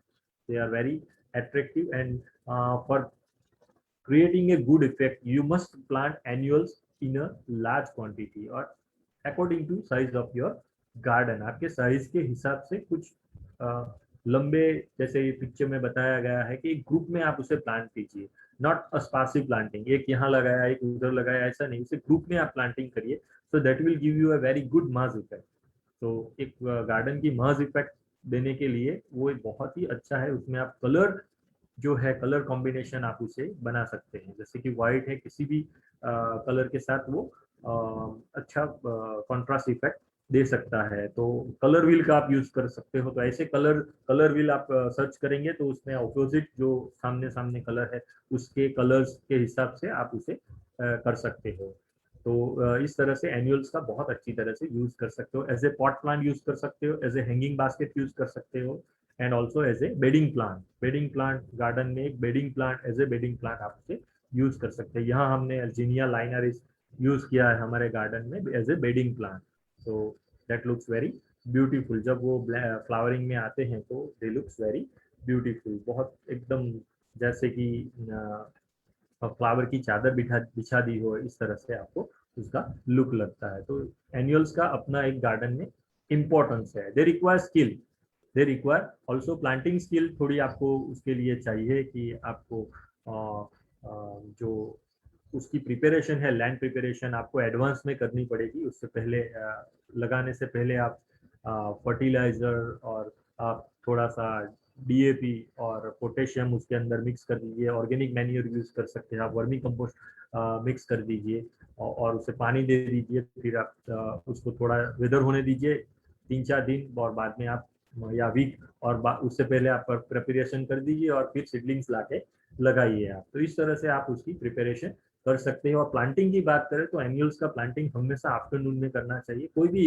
जनरली आफ्टरनून में करेंगे तो आपको जो नाइट आवर्स है, कूल नाइट आवर्स है, उसका एक अच्छा सा फायदा मिलेगा आपको। और उसको watering, first watering should be एकदम थरो वाटरिंग, अच्छा वाटरिंग कर देना चाहिए उसको।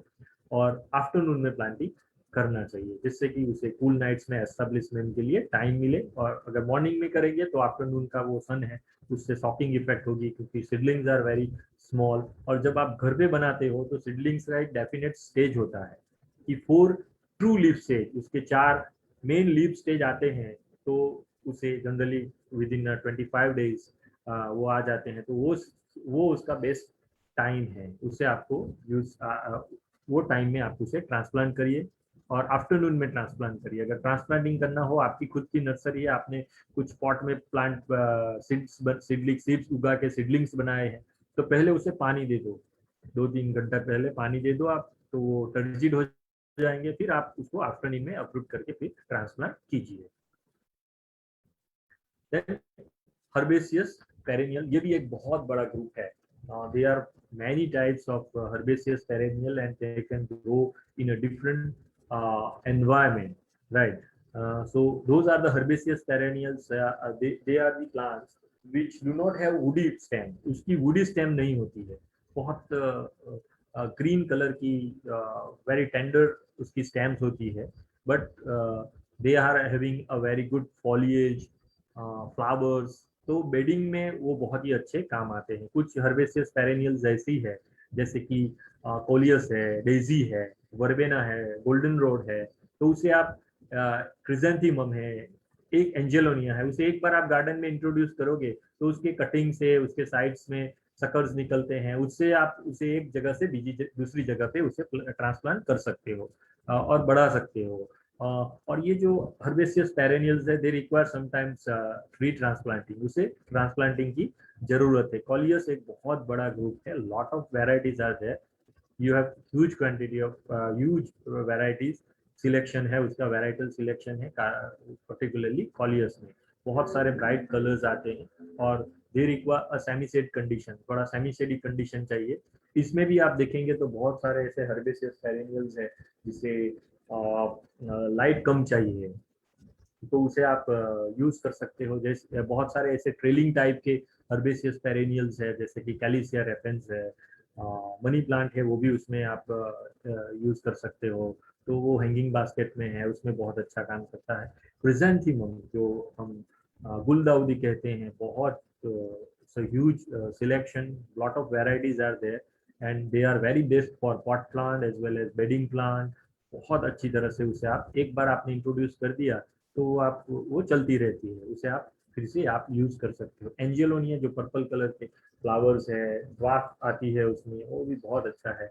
बहुत सारे ऐसे गोल्डन रोड है, जो लास्ट पिक्चर है गोल्डन रोड, वो भी बहुत अच्छी है। You can use goldenrod in a flower arrangement as well as putting in a vase, आप वाज में भी उसे रख सकते हो। वैसे ही क्रिजेंथीमम को भी आप रख सकते हो, जहाँ पे विंटर बहुत अच्छा हो, लंबा हो, वहाँ पे ये क्रिजेंथीमम का कल्चर बहुत अच्छा माना जाता है और बहुत ब्यूटीफुल भी लगता है। बाद में आता है shrubs. Shrubs are the plants from which the woody branches arise from the base of the plant. उसके बेस के प्लांट से woody branches arise होती है और उसकी जो हाइट है 0.5 to 4 मीटर तक वो जाती है। And mind well, shrubs always require trimming. shrubs को always प्रूनिंग चाहिए, जितने भी shrubs हो उसको प्रूनिंग चाहिए। अगर आप उससे प्रून नहीं करोगे तो it will go up and up to 4 metre. Like hibiscus को आप प्रून नहीं करोगे तो वो बहुत बड़ा होगा। नीरियम है, उसे भी आप प्रून नहीं करोगे तो वो बहुत बड़ा होगा, राइट। ऐसे जितने भी है, कामिनी है जैसे कि हम मुरा एक्सोटिका बोलते हैं, अगर उसे आप ट्रिम नहीं करोगे तो it will grow like a small tree, right. तो कैलेंड्रिया भी grow like, it will grow like a small tree. तो ये बहुत ही इंपॉर्टेंट है। श्रब्स में दो तरह के आते हैं, फ्लावरिंग श्रब, फॉलिएज श्रब, उसका क्लासिफिकेशन देखे तो। दूसरा आता है उसमें according to sun requirement, full sun में जितने भी फ्लावरिंग है वो फुल सन में जाएंगे, फिर जितने भी फॉलिएज है वो सेमी शेड में जाएंगे। कुछ श्रब्स ऐसे हैं जो very low, they require very low, जैसे कि एग्लोनिमा है, उसे बहुत कम लाइट चाहिए तो वो इसमें जाएगा। तो अगर फ्लावरिंग में देखें तो ixora throughout the year flowering देता है, वो आपको most of the part it will bloom lot of colour, pink, white, red, बहुत सारे कलर है उसमें। ड्वार्फ वर्जन भी है उसके, ड्वार्फ इक्जोरा भी है, काफी कलर्स है उसमें, रेड है उसमें, पिंक भी है। हिबिस्कस थाउजेंड्स ऑफ वेराइटीज, बहुत सारे हिबिस्कस की वेराइटीज आपको मिलेगी। नेरियम बहुत सारे कलर्स है उसमें, पिंक है, वाइट है, रेड है, डबल है भी है। रोज हम जानते हैं, rose it's a very beautiful shrub and everybody loves to grow a rose in their garden। लेकिन रोज की कुछ कल्चरल प्रैक्टिसेस है जिसे हमें अच्छी तरह से समझना चाहिए, जैसे कि pruning, it always require pruning after second year, it require pruning. आपको अक्टूबर नवंबर में उसको 1.5-2 फीट रख के उसको आप कट कर दीजिए। उसकी ज़्यादा बहुत सारी डालियाँ हो गई है तो उसको कट कीजिए अक्टूबर या अक्टूबर से नवंबर में। तो उसमें सनलाइट आएगी, नई ब्रांचेस आएगी, क्योंकि रोज में ऐसा है कि नया फ्लावर आता है वो नई ब्रांचेस पे आएगा। जितनी नई ब्रांचेस आएगी उतने फ्लावर ज़्यादा आएगी और उतना फ्लावर आपका हेल्दी भी आएगा और गुड क्वालिटी का भी आएगा। गुल मेहंदी है, व्हाइट और पिंक कलर में मिलती है और मानसून में जनरली फ्लावरिंग होती है। Tecoma throughout the year flowering, tecoma गौड़ी चौड़ी है, टिकोमा सांस है, दूसरी टिकोमेरिया कैपेंसिस है, बहुत सारी ऐसी है। कामिनी, it's a very beautiful scented white, winter में आता है और वाइट सेंटेड फ्लावर है और बहुत ब्यूटीफुल लगता है। Jasmine, lot of varieties are, lot of species are there. Jasmine की बहुत सारी स्पीसीज है, इवन क्लाइंबर्स भी आती है जास्मिन की। तो you can treat jasmine as a shrub also or as a climber also। Fragrant flower है। टगर बहुत सारे टाइप्स आती है, ड्वार्फ भी आती है, टॉल भी आती है। मुशंडा 3 कलर में मिलते हैं, व्हाइट, पिंक और रेड, और ये भी most of the part it always give good flowering. Then poinsettia red colour में है, ड्वार्फ है, रेड में, पिंक में है ड्वार्फ, और टॉल में भी है रेड और पिंक, बहुत ब्यूटीफुल फ्लावर लगता है। व्हाइट भी है उसमें।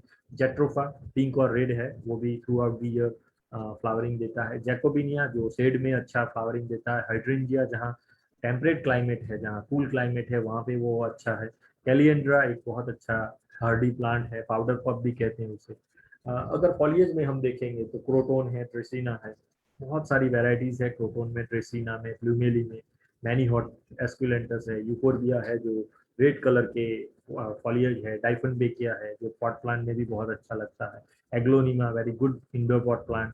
ड्यूरांटा है जो आप एज ए हेज यूज कर सकते हो। यूकोटोरियम है, उसे भी आप hedge as a hedge use कर सकते हो। रेड भाजी है, उसे आप एज ए हेज, है ना, उसे आप as a hedge plant use कर सकते हैं। पिशोनिया बहुत अच्छा फॉलिएज प्लांट है। स्कैफलेरा जो थोड़ा सेट सेमी सेट कंडीशन को भी टॉलरेट करता है और उसमें वेरीगेटेड भी आता है जो बहुत अच्छा इफेक्ट देती है। Then palms, palms play a very vital role in landscaping, बहुत important part play करता है। You can use palms as a pot plant, as a avenue plantation, as a hedge also, as a hedge, as a screening। आप palms को बहुत अच्छी तरह से use होता है। और they are from the monocot family, ericaceae, ericaceae family का प्लांट है, मोनोकॉट प्लांट है। और जो टॉल होते हैं वो एज ए ट्री हम उसे ट्रीट करते हैं। और they have do not have branching, उसमें ब्रांचिंग जनरली नहीं होती है, नीचे से ही सूट्स निकलते हैं और अपराइट होती है, और they give very beautiful look in the garden. हम देखेंगे एज ए एवेन्यू हमारी यूनिवर्सिटी का है, तो एज ए एवेन्यू आप पाम्स को बहुत अच्छी तरह से आप यूज कर सकते हो। एज ए स्क्रीनिंग और एज ए हेज भी आप उसे यूज कर सकते हो। पाम्स को कुछ कोई चीज को आपको स्क्रीन करना है तो आप उसे यूज कर सकते हो। As a pot plant there are lot of pot plant. Areca palm है ये, उसे आप as a pot plant use कर सकते हैं। चामिडोरिया पाम है, उसे आप एज ए यूज कर सकते हो। चामिडोरिया पाम को आप यूज कर सकते हो। बहुत ब्यूटीफुल पॉट प्लांट है। बहुत सारे ऐसे प्लांट है। स्क्रीनिंग के लिए आप कैंटिया पाम को भी यूज कर सकते हो। Then edging plant, edging plant means edge और हेज, ये दो टर्मिनोलॉजी है। हम देखेंगे एजिंग प्लांट, तो एज की क्या डिफरेंस है। एज और हेज में जो मेजर डिफरेंस है, पर्टिकुलरली लाइव एजिंग में बात करें हम, तो एज की हाइट है वो कम होती है। हम पर्टिकुलरली एनुअल्स है उसको एजिंग में यूज कर सकते हैं। कॉलियस जो हर्बेसियस पेरेनियल है उसको हम एजिस में यूज कर सकते हैं। सो it is nothing but the lining of border of flower beds, parks, lawn, strawberry with living plant. हम लिविंग प्लांट से कोई पावर बेड है उसकी लाइनिंग करते हैं तो उसे हम एज प्लांट कहते हैं। उसका अपना खुद का एक महत्व है, बहुत ही अच्छा। आप एक कॉन्ट्रास्ट इफेक्ट दे सकते हो एजिंग के साथ। फिर जब आपको ज्योमेट्रिकल शेप में कोई शेप देना हो, मूवमेंट आपको रखना है, आप देख सकते हैं कि एजिंग से भी जो विजुअल देखते हैं उसकी लाइन है वो उससे जो विजन करता है, जो भी गार्डन को देखता है उसकी विजन को वो कंट्रोल करता है। जैसे कि व्हाइट लाइन है, आप देखोगे यहाँ से देखोगे तो आपकी नजर वहां तक चली जाएगी। तो एज ए एजिंग प्लांट में बहुत सारे एन्युअल्स है, उसे आप यूज कर सकते हैं। हर्बेसियस पेरेनियल में आप बहुत सारे ऐसे हैं उसे आप यूज कर सकते हैं। कुछ ऐसे प्लांट है जिसको एजिंग में भी यूज कर सकते हो और हेजिंग में भी यूज कर सकते हो। यूपेटेरियम है, गोल्डन ड्यूरेंटा को आप एज ए एजिंग भी यूज कर सकते हो।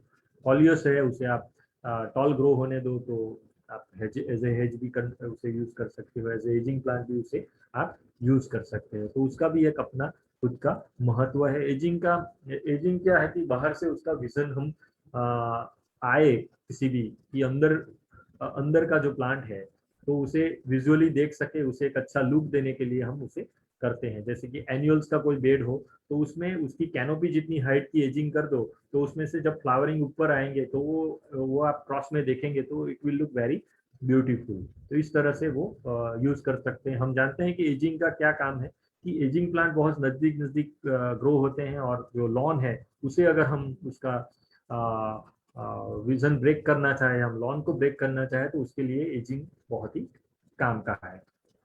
कभी कभी आप इनफॉर्मल बना सकते हो, एज भी बना सकते हो। कभी कभी लाइव एज में आप प्लांट यूज कर सकते हो और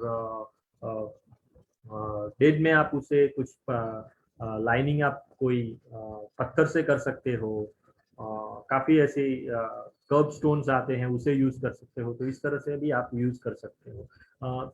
जो इनफॉर्मर और लाइव और डेड में फर्क क्या है कि डेड जो एजिंग है वो लॉन्ग लास्टिंग है, क्योंकि वो मेंटेनेंस कम चाहिए तो आप डेड चाहिए, क्योंकि जो लॉन की लाइनिंग है उसे अगर आप वहाँ कर्ब स्टोन बिठा दो तो आपका मेंटेनेंस कम होगा। ये लाइव एज में क्या है कि जब लॉन के नजदीक में हम एजिंग करते हैं तो उसकी जो लॉन का मूवमेंट है वो एज की तरफ जाएगा, तो स्ट्रॉबेरी की तरफ जाएगा। उसे ब्रेक करने के लिए आपको कंटिन्यूसली उसको कट करना पड़ेगा, लॉल को ग्रोथ को कंट्रोल करना पड़ेगा फ्रिक्वेंटली। तो ये मेंटेनेंस पॉइंट ऑफ व्यू ये देखना है। लेकिन compare to dead edge, live edge are very beautiful, वो बहुत ब्यूटीफुल लगती है। Then hedge plant. So when shrubs are planting at the regular interval to create a thick continuous screen, it is called as a hedge. Hedge की बात करें तो hedge के बहुत सारे उसके यूजेस हैं। कुछ हम कंप्लीटली स्क्रीन करना चाहे उसे तो हम हेज का यूज कर सकते हो। We can give a different space shape of the hedge also. Hedge को हम अलग अलग शेप दे के भी उसे बहुत अच्छा ब्यूटीफुल लुक दे सकते हैं हम। तो श्रब्स का बहुत सारा अपना इम्पोर्टेंस है। Protection point of view also it is very important, aesthetic point of view also it is very important to control the movement। Movement control करने के लिए हेज बहुत ही इम्पोर्टेंट है। बहुत सारे ऐसे हेज के प्लांट्स है जो हम यूज कर सकते हैं, जैसे कि मेहंदी है, very frequently use, very hardy. Acalypha है, अगर रेड कलर में आपको ब्राइट कलर में कुछ करना चाहते हो तो आप एक्लिफा भी बहुत सारी वेराइटीज है उसे हेज में यूज कर सकते हो। आप कोनोकार्पस करके अभी एक ट्री है उसे आप टॉल हेज अगर एक बनाना चाहो तो आप उसे बना सकते हो। फाइकस से आप टॉल हेज बना सकते हो स्क्रीन करने के लिए उसे। क्योंकि क्या होता है कि श्रब्स में नीचे से ब्रांचेस आती है, अगर ऊपर का ग्रोथ को आप कंट्रोल करोगे, कट करोगे तो नीचे से बहुत सारी उसमें ब्रांचेस आएगी और वो एक continuous screen as a that will hamper the vision को पूरा, that will block the vision. वो ब्लॉक को कम्प्लीटली विजन को कम्प्लीटली ब्लॉक करेगी। तो इस तरह से हम हेज को यूज कर सकते हो, करते हैं। बहुत ही इम्पोर्टेंट है। जब फॉर्मल गार्डन बनाना हो तो हेज का अपना खुद का इम्पोर्टेंस है और हेज रिक्वायर सम मेंटेनेंस। अगर आप हेज कर रहे हो तो दे रिक्वायर फ्रीक्वेंट क्लिपिंग, इसमें क्लिपिंग की जरूरत है। बहुत सारे ऐसे प्लांट्स है जो हेज के लिए ऐसा जरूरी नहीं है ऊपर से कट करो, you can use palm as a hedge. Palm को भी एज ए हेज आप यूज कर सकते हो। हेज की अगर हम बात करें तो serve as compound wall, tax as a compound wall. आप मेहंदी को देखेंगे, हेना को, तो वो एक एज ए कंपाउंड वॉल भी काम करेगी वो। कोनोकार्पस है तो it will act as a compound wall, ficus है it will act as a compound wall. Give shelter from strong gale and wind, gales and wind, आपको विंड से control करेगा वो। Ensure privacy in the garden, जब आपको complete privacy चाहिए तो you must go for the hedging. Protection against thefts, animals and trespassing, काफ़ी ऐसी हेजिस है जो एनिमल से भी हमें प्रोटेक्शन देती है। Form a background for a floral display, अगर आपको फ्लोरल डिस्प्ले करना हो तो उसके लिए आप बैकग्राउंड देने के लिए बहुत अच्छा है। पर्टिकुलरली अगर आप देखेंगे तो जो मैरिज गार्डन है, राइट, पार्टी प्लॉट्स है, उसमें उसकी अपनी खुद की एक इम्पोर्टेंस है। As a part of garden on its own होना ही चाहिए। Dividing different portion in the garden, आप स्क्रीन करना चाहिए या फिर उसको पार्टीशन करना चाहिए या डिवाइड करना चाहिए। Say for if you want to divide your kitchen garden with the main garden, so you if you plant a hedge so you can divide it, आप उसे कर सकते हैं। हाइडिंग अनवांटेड स्पॉट्स, अगर आपको कुछ हाइड करना हो तो हेज बहुत ही इम्पोर्टेंट है। जैसे कि पीट हो, कंपोस्ट पीट हो, उसके लिए आप यूज कर सकते हो हेजिंग। कोई चैम्बर आ गया हो आपके गार्डन में और उसको आप अगर कट करना चाहे, उसको अगर हाइड करना चाहे तो आप हाइड हेज को यूज कर सकते हैं। स्क्रीनिंग इस तरह से आप कर सकते हो। इसमें बहुत सारी चॉइसेस है प्लांट की, आप देख सकते हैं इसमें बहुत सारी चॉइसेस है। Climbers they are very important in garden. Climber garden में एक बहुत ही इम्पोर्टेंट प्लांट है। We call climbers those plants which have a specialized structures to climb the support। उसे अगर कुछ सपोर्ट मिलेगा तो उसमें ऐसे स्पेशलाइज स्ट्रक्चर होते हैं, जैसे कि हुक होती है, थॉर्न्स होते हैं, जैसे कि बोगनविलिया में है, या टेंड्रिल्स है, राइट। तो ऐसे टेंड्रिल्स में एंटीगोनन है, पायरोस्टेगिया जिसे बिग्नोनिया वेनोस्टा कहते हैं, गोल्डन सावर कहते हैं, ग्लोरियोसा सुपरबा है, पैसिफ्लोरा है जिसे हम कृष्ण कमल कहते हैं। तो उसमें टेंड्रिल्स होते हैं, हुक लाइक प्रिकल्स होते हैं। बोगनविलिया क्लाइंबिंग रोज में प्रिकल्स होते हैं जो सुपरफिशियल होते हैं, उसके स्किन पर ही होते हैं। तो उसकी वजह से, उसकी यूज से वो somehow it manage to climb, वो क्लाइंब करती है उससे, राइट। स्पाइरल लीफ स्टॉक्स है जैसे कि क्लोमेटिस है, तो ट्वाइन होके वो जाती है, राइट। देन एरियल रूट शॉट्स है, रूटलेट्स है जैसे कि मॉन्स्टेरा है, डेलिशियोसा, सिंडाप्सस है मतलब अपना मनी प्लांट है, फाइकस टिमुला जिसे हम पत्थर जटी कहते हैं, हेडेरा हेलिक्स है जो अगर टेम्परेट एरिया में है तो hedera is a very beautiful climber for the wall. Then campsis radicans है जिसे जिसे हनी शकल भी कहते हैं। तो ये उसके जो रूट्स होते हैं वो कोई भी रफ सरफेस अगर उसे मिल जाए तो उसके ऊपर वो स्टिक हो जाते हैं। तो ग्रीन वॉल नेचुरल करनी हो आपको तो ऐसे प्लांट्स को आप यूज कर सकते हो। मॉन्स्टेरा है, सिंडाप्सस है, फाइकस पिनुला है, हेडेरा है, कैम्पसिस, उसको आप यूज कर सकते हैं। अगर उसमें हम आगे बढ़ेंगे तो ऐसे ट्विनर्स होते हैं, तो उसके उसके पास कुछ ऐसा स्पेशल स्ट्रक्चर नहीं होता है, but they somehow climb over the support, वो कैसे भी करके वो उसे मैनेज कर लेती है। जैसे कि इकाइटीज है, वेरी ब्यूटीफुल सेंटेड फ्लावर है उसके, लॉनिसेरा जैपोनिका, उसे भी जापानीज हनी सर्कल कहते हैं, बहुत अच्छा फ्लावरिंग सेंटेड फ्लावर है उसका। हिप्टेग है जिसे माधवी लता कहा गया है, और उसका जिक्र कालिदास के जो शकुंतला जो नाटक लिखा है कवि कालिदास ने, उसमें भी उसकी बात की है। क्रिस्टवालिस हम जानते हैं, मधुमालती, वेरी ब्यूटीफुल सेंटेड ट्विनर्स है। क्लेरोडेंड्रोन है, क्लेरोडेंड्रोन थॉम्सोनी और क्लेरोडेंड्रोन स्प्लेंडेंस, दो आती है उसको ब्लीडिंग हार्ट भी कहते हैं, उसको ब्लीडिंग हार्ट भी कहते हैं। तो वो एक बहुत अच्छी ट्विनर्स है।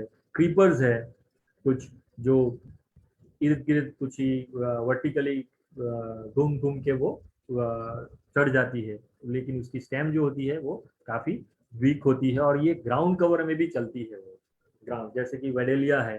तो आपको अगर बेडिंग प्लांट को यूज करना हो तो ऐसे क्रीपर्स को आप यूज कर सकते हो। वेडेलिया है तो ये बहुत ब्यूटीफुल है वेडेलिया।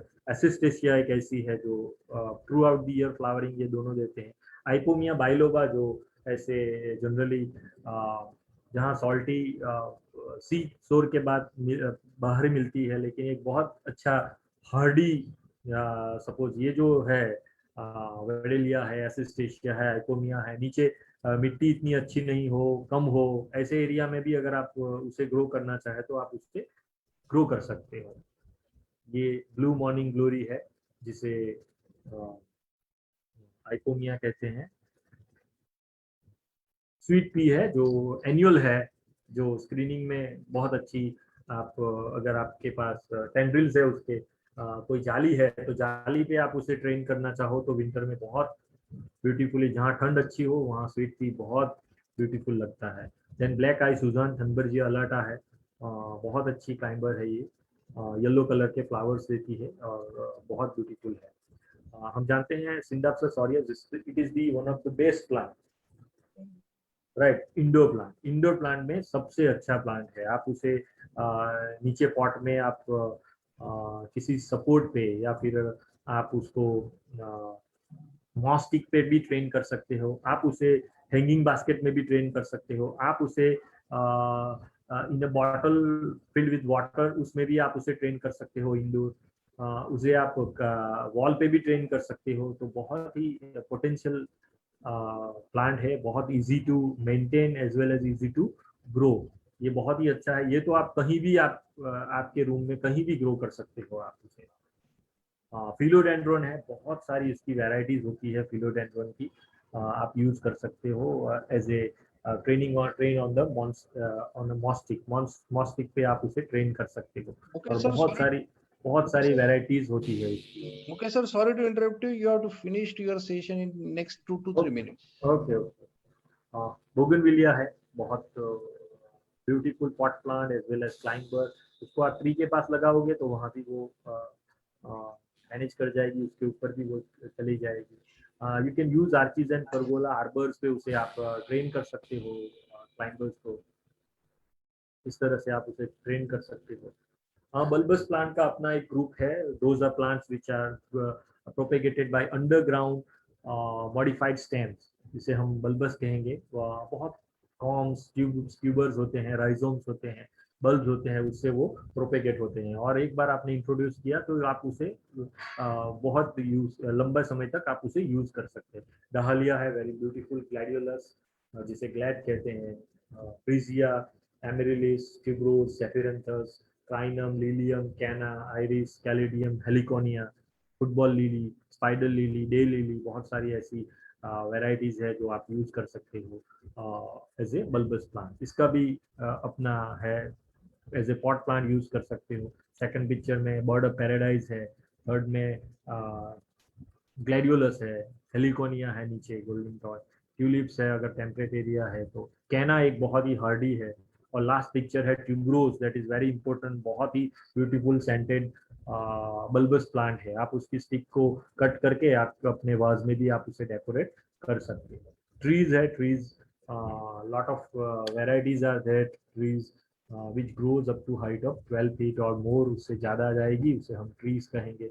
उसका एक ट्रंक होता है ट्री का, और many varieties are, many species are there. Gulmohar है, सीता अशोक है, ताबेजुआ है, कैशिया है, आसोपालव है, स्टर्क्यूलिया है, सोन चंपा है, प्लूमेरिया है जिसे हम चंपा कहते हैं, कोर्डिया है, फाइकस है, बॉटल ब्रश है, बहुत ब्यूटीफुल उसकी फॉलिएज है, इरिथ्रीना, ब्यूटीफुल फ्लावरिंग, कोनोकार्पस, ब्रासिया, अल्स्टोनिया, नीम और फाउंटेन ट्री, ये ब्रासिया है, कोनोकार्पस है, ये फॉलिएज वाले ट्रीज है जिसकी ब्यूटी है फॉलिएज है। अशोका है, वो फॉलिएज ब्यूटी है। दूसरे है वो फ्लावर है।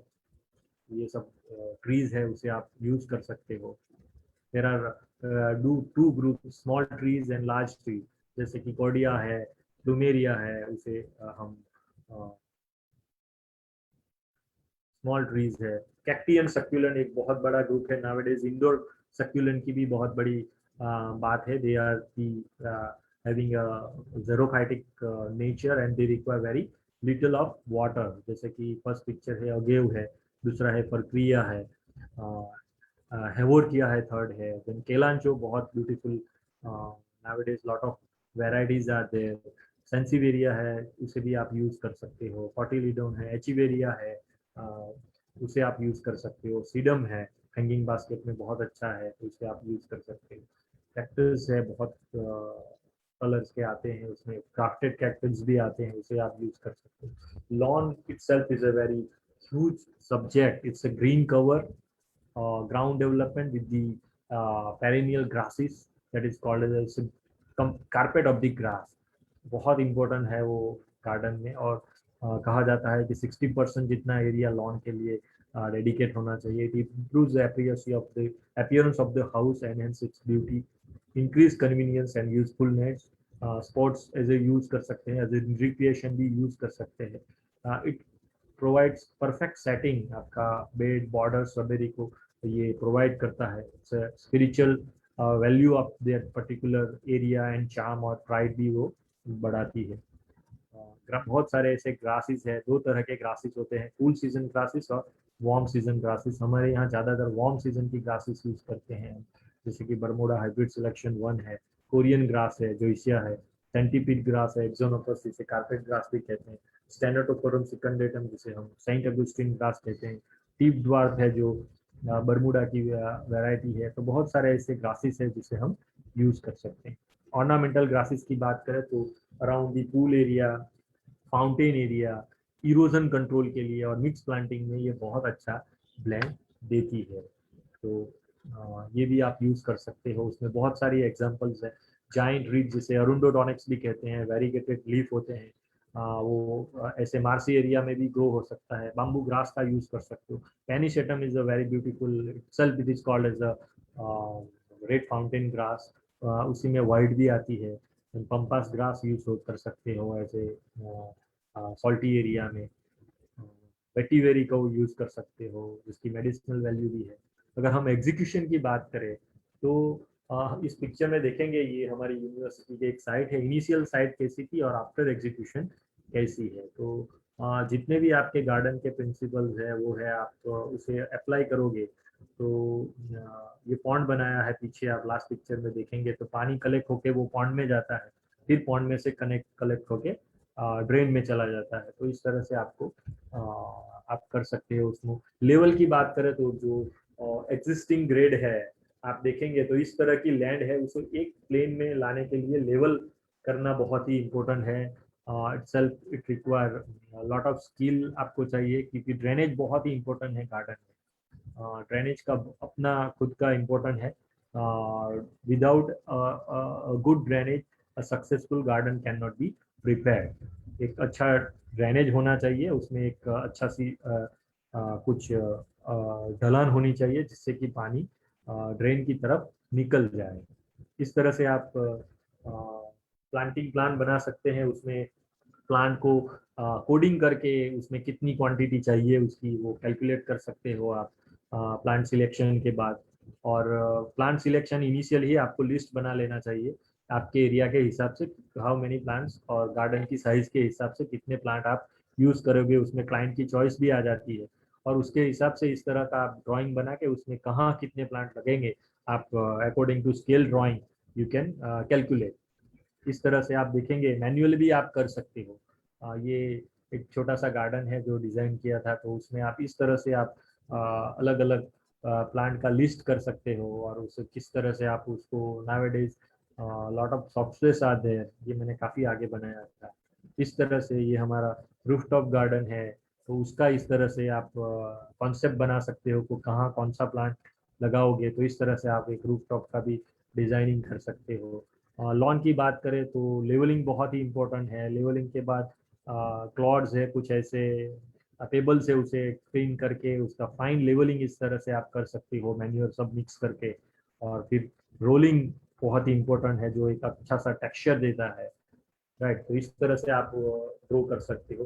Thank you for all for patient hearing. I am very thankful to you. Thank you. Thank you very much, Dr. Mukesh, for your valuable knowledge, sharing your valuable knowledge.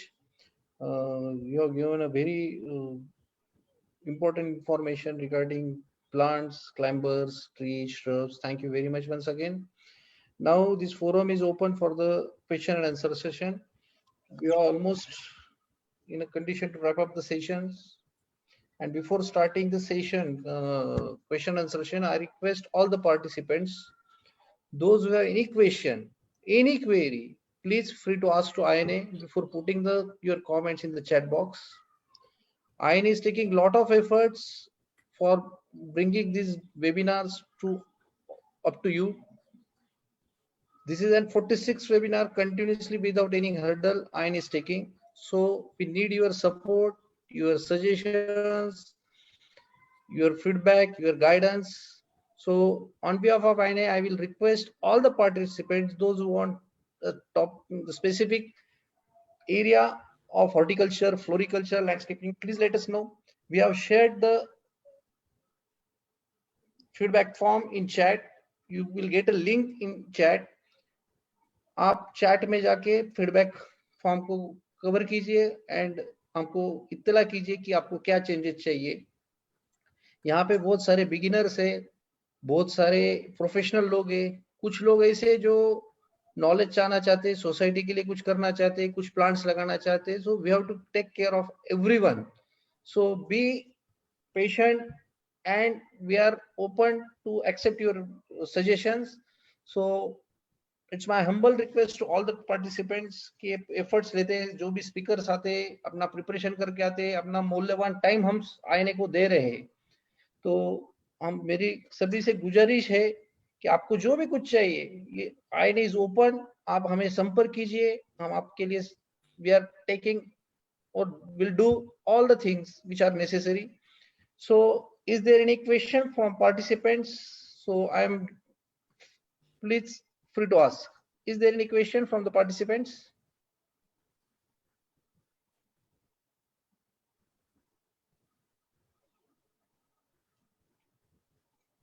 Sandeep Bhavna ji, you can ask your question. Sandeep Bhavna.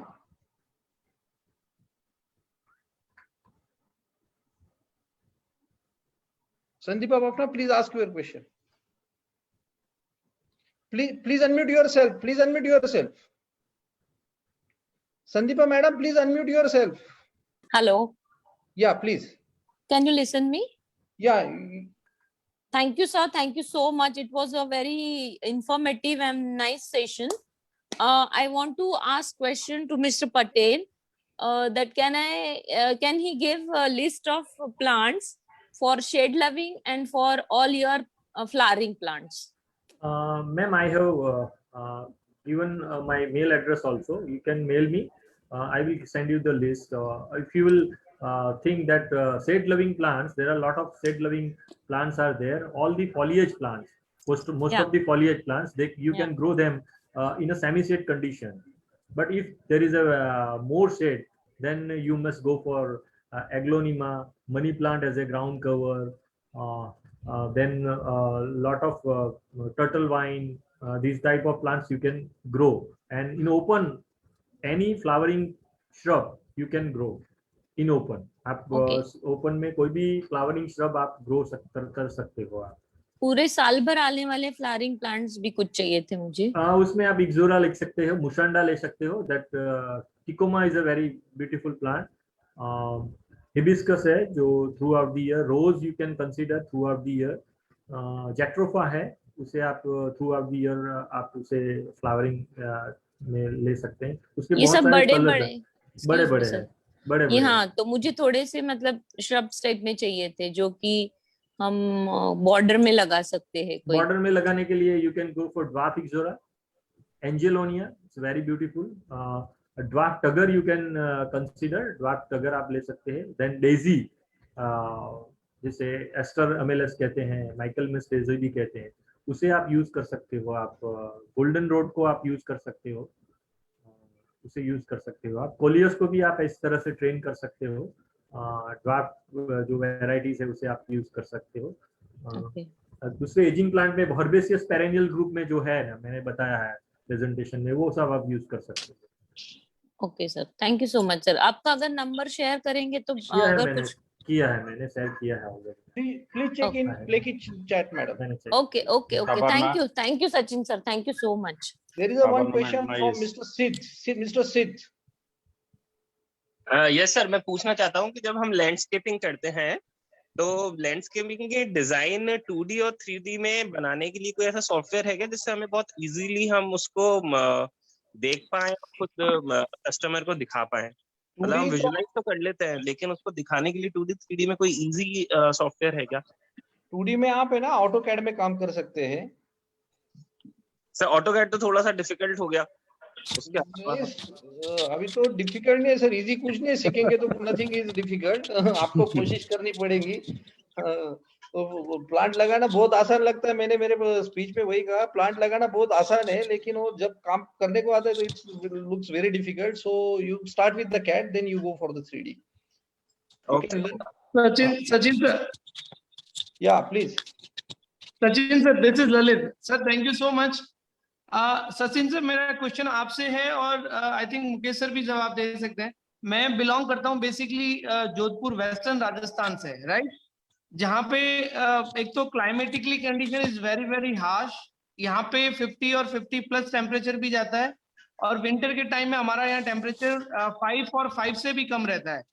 And second, पानी की यहाँ पे बहुत ज्यादा shortage रहती है, पानी का भी अवेलेबिलिटी नहीं है, और जहाँ थोड़ा बहुत अवेलेबिलिटी है वहां पे भी मतलब पानी बहुत खारा है और इस टाइप से है।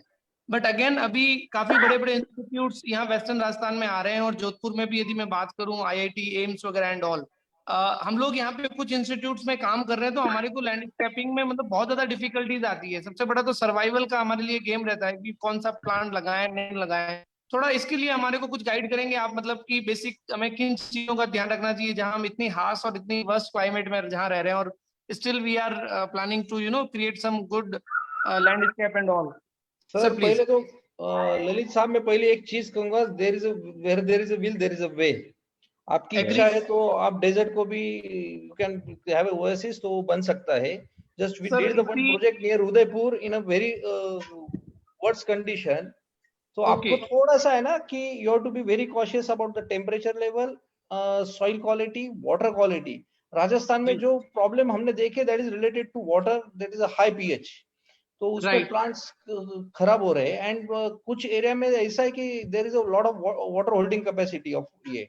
तो कुछ राइट, आप प्लांट्स ऐसे लगाए कि प्लानिंग ऐसा कीजिए, फर्स्ट फेज में आप ट्री प्लांट्स लगा रहे हैं, तो ट्री जी, प्लांट्स का शेड कुछ तरह से आपको जो श्रब्स आ रहे हैं उसको बचा सकता है। So it's a matter of planning, मेरे को नहीं लगता कोई डिफिकल्ट है। तो मेरे को ऐसे लग रहा है कि आप 3-4 चीजों का ख्याल रखिए कि जी, आपका जो सॉइल क्वालिटी है वो किस तरह का जी, है, वाटर क्वालिटी किस तरह का है, और क्लाइमेटिक कंडीशन किस तरह की है। यानी जैसे आपने कहा कि temperature varies up to 46, 47, 48 degree तक जाता है। राइट। तो उस तरह से आपको कुछ प्लांट सिलेक्ट करने पड़ेंगे कि जो सनलाइट की डायरेक्शन को आपको मैच करे, वो सर्वाइव भी हो। And I don't think so it is very difficult. If you have any query please let me know, I will solve your problem. So आप done sir, done, definitely I will personally type to sir. Xerophytic plants पे आप hello. Grow कर सकते हो, succulent को आप grow कर सकते हो, सक्यूलेंट को आप ज्यादा यूज कर सकते हो। सक्यूलेंट का ग्रासिस है, जो ऑर्नामेंटल ग्रासिस है, उसको आप ऐसी एनवायरमेंट में यूज कर सकते हो आराम से। सर मुकेश सर, मैं एक पर्सनली आपसे क्वेश्चन पूछना चाहूंगा। आपने हाँ अभी लास्ट जो स्लाइड शेयर करी थी वो ग्रासेस के बारे में थी, types of different grasses, right? हाँ So हाँ हाँ। can you tell me a particular variety of grass which can grow in 50-degree temperature as well as it can easily survive in 5 degree or less than 5 degree temperature? That means their upper level should be the same, greenness and everything should be the almost same in every season.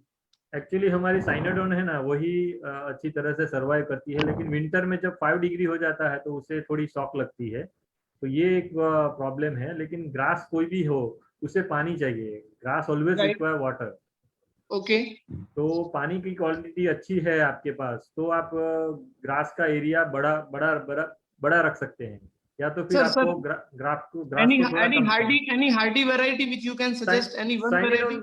साइनेडोन डैक्टिलोन है, वो बहुत अच्छी है। अगर और भी hers है तो आप ऐसा देखिए कि आपके एरिया में जो नेचुरल ग्रास है, काफी Okay. ऐसी नेचुरल ग्रास साइनेडोन जिसे हम दूब कहते हैं, वो नेचुरली ग्रो होती है, उसे आप इंट्रोड्यूस करिए। वो बहुत वहाँ एस्टेब्लिश हुई होती है और वो वहाँ अच्छी तरह से सर्वाइव करेगी। और अगर उसे आप ट्रिम करेंगे ना, तो वो भी that will also look very beautiful. Okay. Local grass Done, पे sir. जाइए। Thank you. Thank you, sir. Thank you so much. Thank you very much. There is a question from Neeta Maske. Where can one do a course in landscaping? So myself, we are undertaking the landscaping courses in Nashik for certificate course in landscape gardening, certificate course in home gardening, some certificate course in kitchen gardening, some crash courses like flower arrangement, bonsai, dehydration of flowers. So this we are conducting these courses. If you have any query, any requirement, please let me know. I have shared my phone number. Again, I will repeat my number: 9422254924. 9422254924. You can contact me on this number. I will give you details for courses. There is one question from Laljit Prasad Saab. Laljit ji, please ask your question. Sir, I just want to know, is there any agency which can help us in developing the rooftop into landscaping or rooftop, what do you call, farming kind of a thing, either for florals or for vegetables There are in so Delhi? many agencies in Delhi. Yes. Okay. Sir, we are doing the all over India work. We are doing it. We can do the give services, or if you want the agency in the Delhi, I will give you a number. You can contact them. I'll be grateful, sir, if it can be placed in the chat box. Sure. And there is one more question from Dr. Manoj Patel. Doctor, just wanted to know, we are all, 75 years, we have hardly done anything in having our own nomenclature with respect to Hindi name or indigenous names. Are we planning in the literary world or our arboriculture world to have the names that we just gave for all plants in English? Do we have a system, or anything in planning that will name these plants easily available to us? Because a number of them is a tongue twister for many people. Even though I am I can speak and understand English, but it's difficult to really register those names in mind. So my only request and suggestion is, will there be any effort? We would have been in this field for the last 30 odd years, or no, at least more than 2 decades. So now is the time when we can really Indianize the name nomenclature at least. Actually, most of the plants, they are introduced in our country. So many of the plants, we do not have our vernacular name. So we have to identify with their botanical name or their botanical names, genus name, first name. Suppose if the plant is from origin in our area, then we will get a local name. Otherwise, we will have to remember it with its English name only. As we have been, what do you call? We have been we're giving international naming. That is the only way. It's a scientific name. You can, if you know its scientific name, then in any part of the world you Different don't breeds have of dogs, and the nomenclature of almost more than 100 varieties of bougainvillea. Okay. And they have given international tag names to them. Yes. So on similar lines, I would, I will request similar kind of nomenclature could be given to these based on the Hindi names. Okay. So that it is easily available to people, and it doesn't become a tongue twister word for them. I have tried at my college to give a local name of many plants. I have made one list of those plants, which I got their local name. Ji. So those could be popularized, sir. But you people have been at the hem of affairs. Yes. Once you propagate, probably it will reach we common people in the country, and it would be easier. Although all these things, as you said, has been introduced to us from Western countries, we never had these kind of a thing. Now also, if we see the northeastern people, they do it in every house. We have got rooftop gardens, or whatever little place they have got flowers. Yeah, Prasad, for every botanical name, there is one common name It is in different languages also available. So whenever you have such problem, you can just search on Google. Like you will Okay, find ma'am. Okay. you will No, find that that English name also and some vernacular name in different languages also. So those plants which are exotic, which are not so common in India, for them you will find a local name in English or from other country. So that won't be that tongue twister. It would be easy and small name. So I that is got your point, ma'am. My concern and my request was on a different line. What I said, these plants we keep seeing all around, ma'am, in offices, in number of houses, yes. restaurant. We don't know the names because we can't remember unless we know the English name also. So, like the classes which was taken in future also to be taken. My only request was, if possible, if Yeah. those Your common idea names. is your Yes. idea is very good. I think one should work on it. We will try. Definitely, we will try. Your idea is very beautiful. Yes, yes. Great. We can try. At least we can publish a book with its Common. local name as well as its common cultivation practices and what are the Sir, aftercare. absolutely. In that way, we can do. Yes, yes, yes, yes. We will try. We will Thank you try. so We much. will. Thank you. Excuse me, sir. Excuse me, sir. I'm Smriti. Can you? Am I audible? Yes, yes, ma'am. Yes. Okay, I'm a teacher, but I'm also a hobbyist, and I've got 400 plants which I've been tendering myself for the last 20 years, like no help from Malis. Okay. And recently during lockdown, I created some, those trays and all for live bouquets and encourage people to include these plants in their homes. So, sir, my contention was that, we still have some finer nuances that we need to learn about gardening. Like, there are certain, aglaonimas. They don't survive with us, in the normal soil. So there's kind of, that rice husk mixture or something. So with every plant, there are some finer nuances, some diseases, some things. And I mean, plants are like your babies. You don't want Yeah, them to yeah, die, definitely. either Definitely. with you or with other people when you give them or, encourage them to take. So, sir, little finer, a session on, fine tips on gardening would be really helpful for all of us. Yes, Actually, Smriti madam. last Just, lecture we just, have just, discussed on that also. just Dr. Mukesh, I will reply to this question. Smriti madam, just we are working on this, and if you see the last two webinars, we are only focusing on the landscaping. In the last week, we are focused on the home gardening. This week, we are focused on the outdoor gardening. Now, next our session will be outdoor gardening. In that, we are going to focus on the whatever the media you required, how to irrigate, how much watering you required, how to prepare the media, how to control the pest and diseases. Now, this is the series for all the beginners, all the professionals. Those are the hobby people. Those are the students. So, according to this, we are working in a series. So whatever your requirement, we will give a due consideration to this, and in the next webinar what you are asking for, you will get the answer for your questions. Thank you so much. Thank you so much.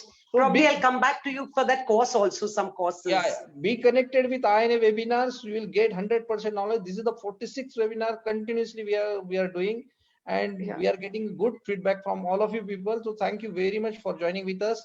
Now I will take the last question from Master Amol Bhalerao, and we will wrap up the session. Now it's almost 4:45. This is the last question from Amol Bhalerao. Mr. Amol, please ask your question. Yes, sir. May I audible, sir? Yeah, you are audible. Please ask your question. Oh, sir, thank you. Such a very good session. I'm also a horticulture student, sir. Sir, please ask your question.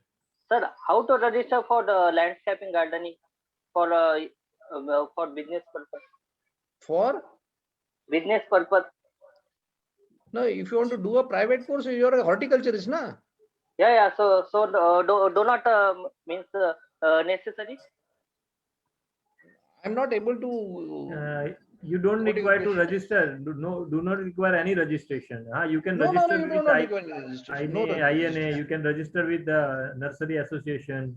In that way, you can register. Otherwise, you can work at your own. Okay, sir. Thank you, sir. Sir, how to your PPT got? I want to say your PPT. INA will share the PPT and recording on the group, so you will get all the PPTs and recording of all the speakers. So thank you very much. Thank you, sir. Thank you, sir. Now, here I will wrap up this session by giving a vote of thanks to our speakers, Dr. Alka Singh. Sir, just 1 minute. Just a second, sir. Sir Yes, मैंने sir. ये certificate के लिए registration किया है तो वो कैसे मिलेगा? Sir, वो सब अभी chat में पूछ लेंगे. Here we have to wrap up the session. Okay. INA will contact you for the certificates. Thanks to Dr. Alka Singh, she has given a wide knowledge to us by keeping the focus on the scope and importance and types of garden. Dr. Mukesh Patel also rightly focused on the selection of the planting material. So I'm thankful to our speakers, our participants, our INA team. Special thanks to our President, Mr. YP Singh Saab, Secretary Mukul Tyagi Saab, the whole team of Indian Nurserymen Association. So thank you very much, and the persons who are taking a lot of efforts to bring these webinars up to you, Shivangi Madam, Ria Madam, Pinky Madam, these people are taking a lot of efforts for these webinars. So thanks to whole INA team. Thank you very much. And our next webinar on the topic, same topic, chapter 2, landscape gardening, outdoor gardening, chapter 2, in the next Saturday on 22nd. Till then, goodbye. Have a great time. Take care of yourself. Thank you very much. Goodbye. Thank you. Bye. मैं विशेष रूप से सचिन ब्रह्मंकर जी का धन्यवाद करूंगा, जिन्हें हम अभी तक मॉडरेटर के रूप में देख रहे थे. आज उनका बहुत ही एक्सीलेंट प्रेजेंटेशन रहा. विशेष रूप से धन्यवाद Sachin Brahmankar ji. Ultimate sir, ultimate. Superb session, sir. Superb session. Thank you. Thank you. Have a great time to all of you.